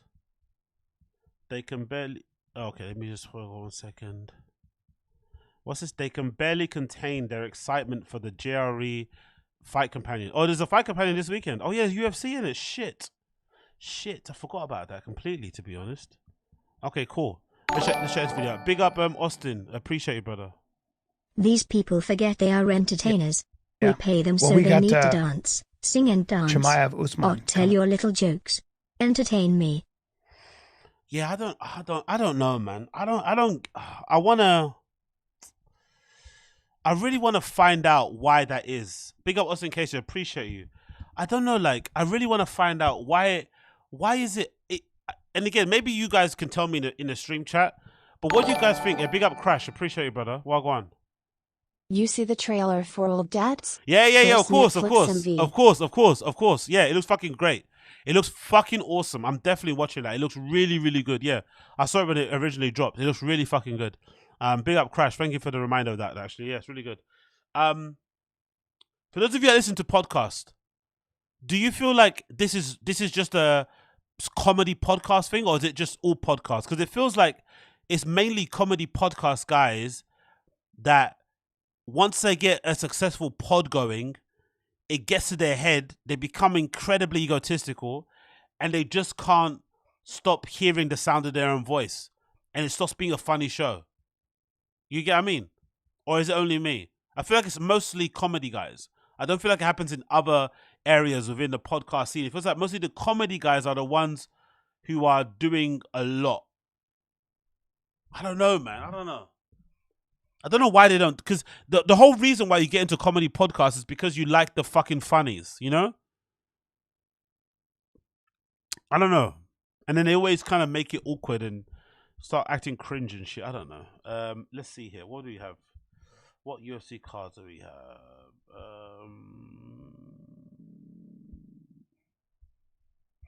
Let's go on the front page of Tapology, actually. What am I doing? She's corny, never bad in time. Seems like a... Yeah, exactly. I feel like it seems like a comedy podcast thing. Maybe it's not. Who knows? But I feel like they're the worst proponents of it. Oh, shit. It's Tona... Oh, I fucking hell. Yeah, okay, cool. I'm going to have to do a watch-along for that one. Yeah, I'm probably going to have to do a watch-along for that one. I could, yeah. Okay, cool. Might have to do a fucking watch-along for that one. UFC 294. Oof. Stacked upon stacked upon stacked. You've got Islam versus Volkanovski. You've got Usman versus Chimaev. Fucking hell. Magamoto versus Johnny Walker. This is going to be a banger. This is going to be a banger, bro. Okay, you got some Nurmagomedov versus Kafarov, Tim Elliott versus Makamovin. You got Mohamed Yahya versus Trevor Peak. Yeah, it's gonna be a good one. I'm down. Yeah, I might have to do a fight companion for this one. A little watch along ting for this one. Yeah, I'm definitely in on that one. Watch along ting for this card. This is a fucking banger of a card. Wow. Absolute bangers, everyone. So yeah, I'm down. Little fight companion for that one. So let's get back to the fucking thing. I was gonna check out. Let's see what they say here. Big up the fight companion. Big up the subreddit guys. They can barely contain their excitement. Let's see what Brendan and Brian are saying here. They can barely contain their excitement for their JRE this weekend. Let's see what they say on this particular clip. Let's zoom in a little bit. Bring it in the center. What are they saying here? Yeah. Well, we got Chimaev Usman coming up. We're doing the fight companion, Mr. Joe Rogan, on Hamzat and Usman. Yeah, we're doing the fight companion, Mr. Joe Rogan, in Austin, Texas. We'll probably have to leave on Friday. Maybe. It's an early card. It is, huh? I think it starts at 11 or 12, and they're 2 hours ahead. Yeah. We have to come in on Friday night. Okay. It's news to me. I think How's it news to you? You know what's hilarious to me? You've known this forever. I know what it is. I had a date. You know what's funny? When's the last time we did companion? 2 months ago? I had a date in Boise and I had to cancel it. So that's what it is. Okay. What?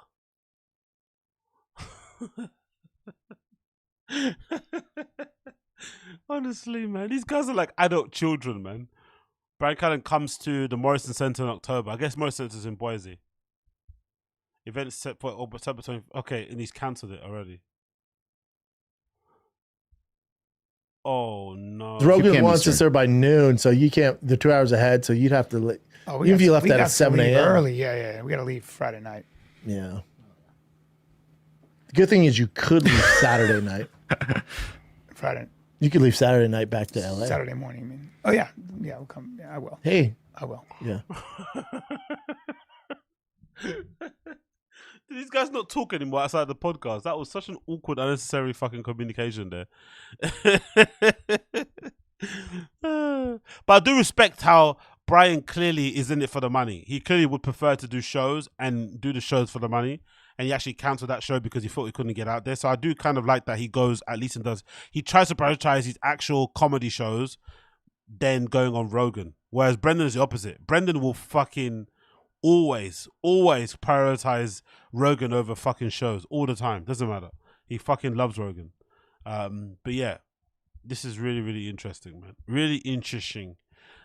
Moving on from that one, have we got the interesting one? Did someone make an interest? I saw a clip of somebody on the Reddit that made an interesting one. Let's see if I can find it. There we go. Yeah, someone did put interesting. I guess somebody in the subreddit was able to clock what I was seeing there, or Brendan saying interesting really too much or too often, and this is another example of it. Let's get this clip up on the screen so you can see it here. Interesting, interesting is interesting. Oh, interesting, very interesting. Look at this. Look at this. I love how he pronounces interesting, man. I love fucking Brendan. He's the fucking best. Interesting. Let's play this. Boop, boop, boop, boop, boop. Vasectomy, interesting. Very interesting. I would never do it. I would never do it. Just get on TR. What's that accent? I would never do it. Like, they all got weird voices they put on when they get on stage, innit? He's got this weird, like, effeminate, right? Almost voice to him. Like, he's almost got like a gay voice. Like, why does he do that? Remember Chris Leo used to do that too.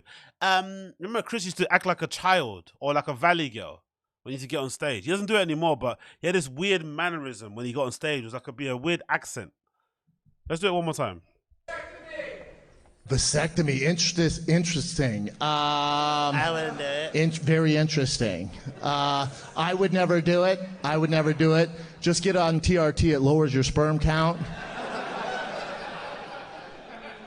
It's so easy. Figure it out, meatheads. What else we got? I gotta remain mysterious. Do you realize what you've done? I'm sorry. I said we bail. Okay. What else we got? What Austin? Austin's interesting. Austin, listen, it's booming, and Joey Rogan definitely made that place boom, but it's still Austin, right? You're still in fucking Texas. It's hot as shit. Now it's not my time. I love you guys.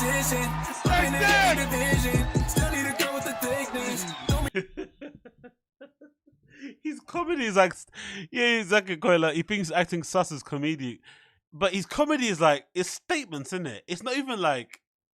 What was that? I didn't even realize. It's Austin. It's hot as shit. Like, what kind of... Where's the joke? It's hot as shit. Okay. You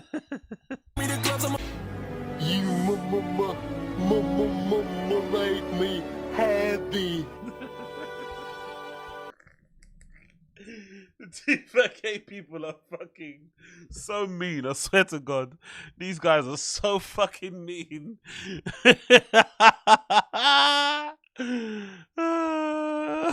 So it's got back one more time. Look at his hair. You make me happy.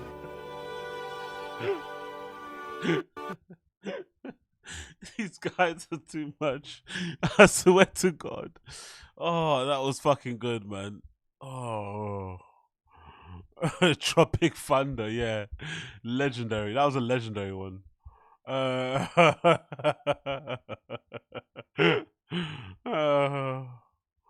Fucking hell, my chest. My fucking chest. As I go.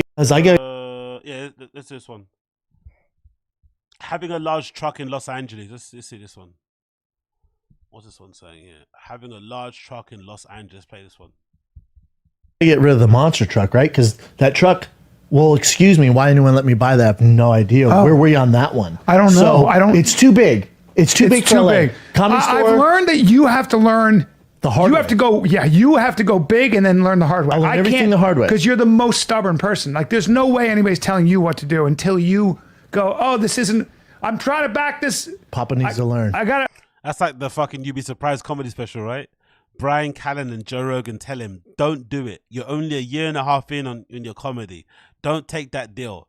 He doesn't listen to them because he feels like they're hating on him. He felt they were hating and they were jealous. That's why they're telling him not to do it. He does it, and it goes down in history as one of the worst stand-ups of all time, and it sets the precedent for his entire comedy career since then.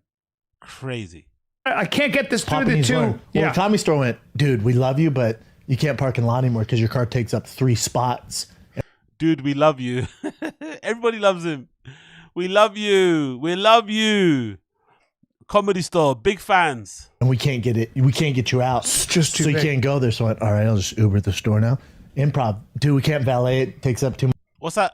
Did you see the intro of Tim and the Shop? No, I didn't see that. Let me actually check that out after this. I don't actually watch that show. There's too much of that singing stuff for me. It's not really for me.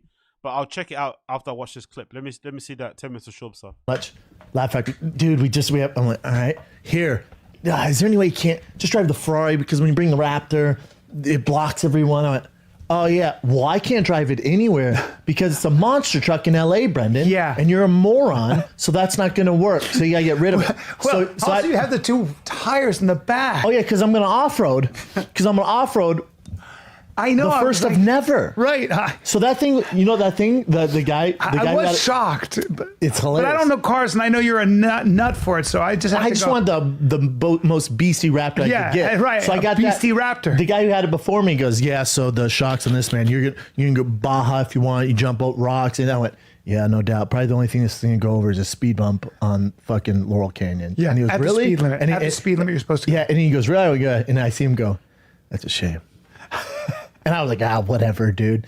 He was right. That thing's not going to fit in my lifestyle in LA, so you get rid of it. True. Can you see the rings of my asshole? Yeah, I guess. To be fair, I'm not too bothered about Brendan's new infatuation with fucking pickup trucks and stuff. At least it's better than him trying to dress like an adult hype beast. I don't like it, personally. I think it's a bit adolescent, how he's jumping from personality to personality based on the things that he's into. First is bikes, then it's fucking working out, then it was tattoos, then it was fucking sports. Now all of a sudden he's the pickup truck guy. So it's a bit cringe. But like I said, it's better than, you know, pretending to be a sneakerhead and dressing like an adult hype beast. Because even his clothes has kind of changed. I feel like he's dressing a little bit more. He's not being as, you know, corny with his dressing as well. He's sort of I won't say dressing his age, because that's not really a thing. But he just looks a little bit better in clothes nowadays. He looks like he's picking better things. So I'm not really too mad at it, to be completely honest. But hey, let's check out this thing. What is it? 10 minutes of Shorb. Let's see this thing. Like I said, yeah, I don't really watch it, to be fair. Like I'm not really into the comedic singing thing. I've got to be honest. It's probably why I don't really like the, you know. I'm ready to go. Dylan Danis, a lot of the stuff. Sorry, oops, a lot of the stuff out there. Let me get Dylan Danis screenshot before I leave.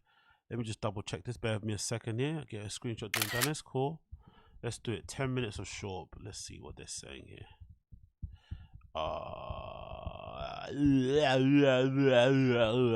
Let's see what they're saying here. Bear with me. You're saying it's the first song, right? Some sort of first song. I guess it's this one, right? The latest episode. The 10-hour ago one. Okay, let's play this one. This one, right? 10 minutes of Shorb. This one.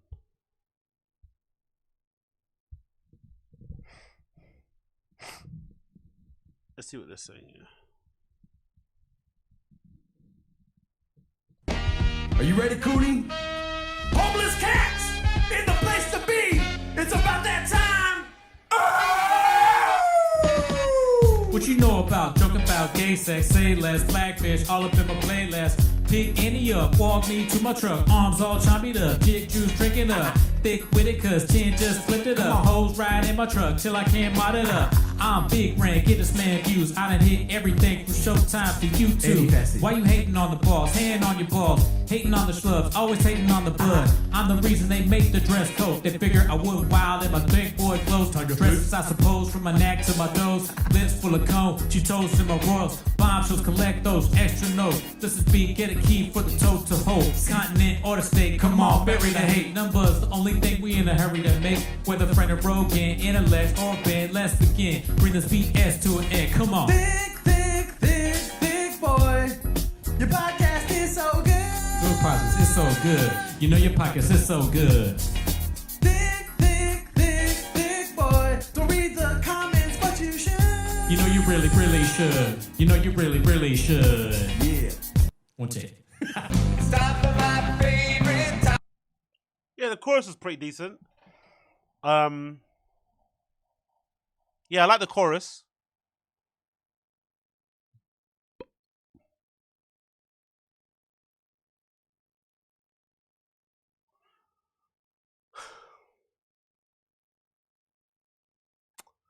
Not for me. Again, not my humor.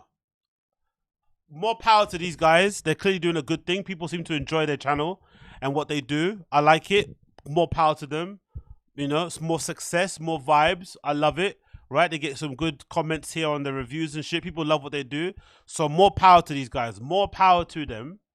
And I love the chairs, the little DLs. He's wearing the Fig Boy merch. He's drinking that horrible... I actually tried this once, didn't it? What's it called? Rogue or something, right? It's absolutely disgusting, man.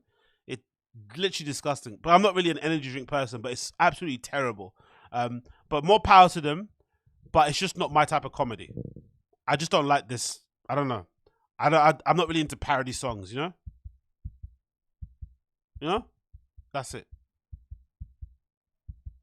I'm not really into parody songs. I'm not really into parody songs personally. What do you say here? Agostino, is it okay if I paint my face black and drink grape soda while I listen to your show? What does grape soda have to do with me? I'm from the United Kingdom, brother. We don't have the same kind of like racial slurs you guys have over there. Grape soda doesn't work the same way over here. That kind of insult. Even the watermelon thing. We don't really have watermelons in this country. You know what I mean? We don't really grow watermelons in the UK. We can get them imported, but it's not really a thing, you know? Black people here drink tea. Yeah? I mean, we drink tea and we have biscuits. So you can't really use those stereotypes that you have in America for us to be fair. It doesn't really work the same. Even blackface isn't really the same. Because people do blackface here all the time. Like in comedy and shit. Not all the time, but it's a thing in our history. We have a history of people doing sketch comedy and dressing up like women. And it's not really, I mean, it doesn't work the same. It doesn't hit the same, you know, unfortunately. So you have to fucking, you know, you have to do your research, brother, on your fucking racial slurs and find someone that are specific for the UK and maybe you'll hurt my feelings, all right? Maybe then you'll hurt my feelings, but you can't be hurting my feelings with blackface and purple drink. It's like, I don't really know what it's about. The only purple drink I know is Cameron, right? It's scissor and shit. That's the only purple drink I know. But yeah, we don't have that. It's not. It doesn't work in the weekend. But yeah, the comedy music thing isn't for me, man. I don't know. I just don't like it. I don't know why. Maybe it's a bit too like sketch comedy improv for me. Maybe that's why. Maybe it's just a bit too white for me. I don't think that's the case either. Because I listen to a lot of fucking Caucasian people talk and shit. So it's not as if like my comedy is only based on racial lines. It's just not for me. I don't get it. It's impressive that they do it in one. It's impressive that they do it in one take. They're able to do this on every episode in one take. Is very impressive, right? Clearly they've got comedic chops, good timing and shit, creative, cool. But this isn't gonna make me laugh. I'm not gonna be busting in my pants. Listen to this. It's not gonna work. I need jokes. You know what I mean? I need to see some jokes. I need to see fucking people dying on stage and shit, you know what I mean? Figuratively, you know, metaphorically, you know, everything included. It's just not for me, basically. But hey, we all are different. But yeah, big up 10 minutes of Shorb. Big up 10 minutes of Shorb.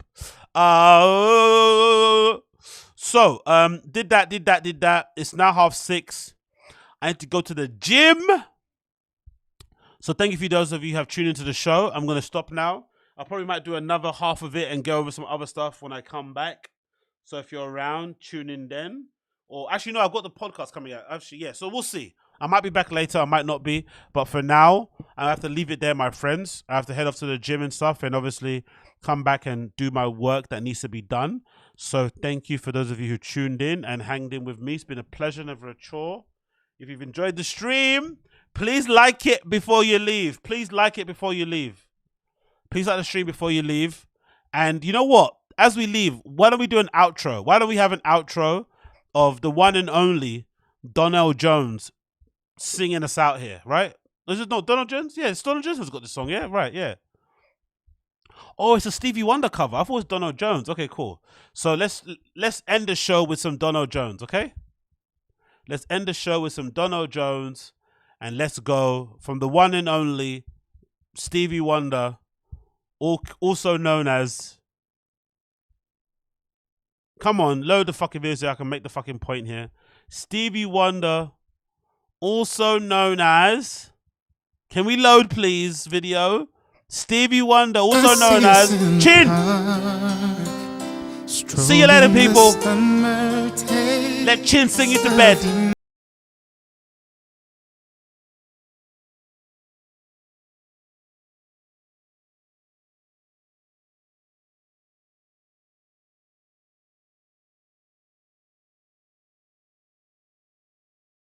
Friends, wake up your girlfriends, tell them Chin singing. Wake up your cats, your dogs, your parrots, your snakes, your spiders, your fishes. Tell them Chin is singing. Wake them up right now.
Like, what's the point? What's the point? It's the multiple angles that do absolutely nothing for the visuals. Look at this. Look at these angles. What's the point of these angles? Look at that. What is the point of that? They're like in the same place. They tell no the good story. There's no close zoom in. It's just that. What is that? Like, what are these angles? Bro, man, get yourself a fucking bitch, bro. What are you doing, man? Fucking hell, man. Fuck this. This is giving lonely boy. Come on, bro. What the fuck is this, bro? Too much time on your hands. Fucking hell. You should be finger banging some other female producer of another comedy podcast somewhere in some fucking derelict bar somewhere. What the fuck is this shit? Look at these angles. What's the fucking point of these angles? It's the one underneath as well that gets me. What is this shit? Look at these angles. I don't like a timer. Look at that angle. What does that angle tell us? The one to his crotch, that crotch shot, right? He's letting that dick print hang out. If he wants to really be a bad boy, remove your hand from the middle of your pants and let your fucking dick print hang while you sing this fucking Stevie Wonder song. Let the ladies get weak in the fucking comments and the fellas too. Let that dick print show, bro. That's what you should be doing. Remove your hand there, bro. That's what you should be doing. There's something about your love that makes me weak. And then just like letting the dick print hang out. That knocks me off my feet.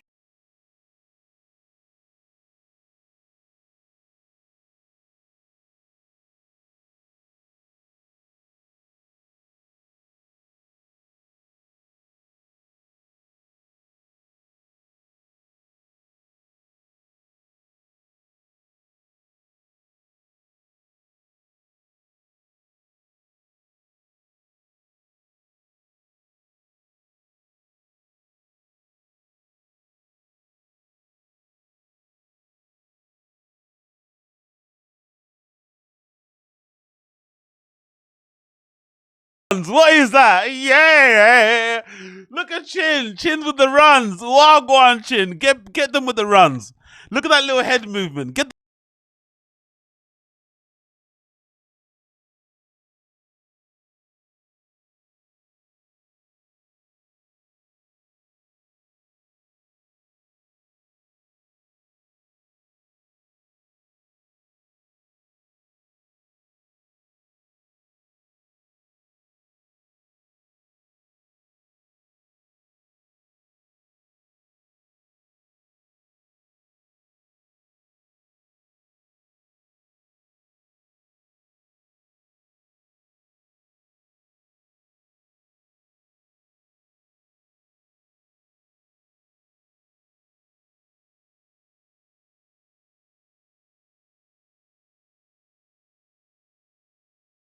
Imagine him taking all this time to set this shit up for this fucking shit, man. He's got way too much time on his hands, bro. Oh, but I love you.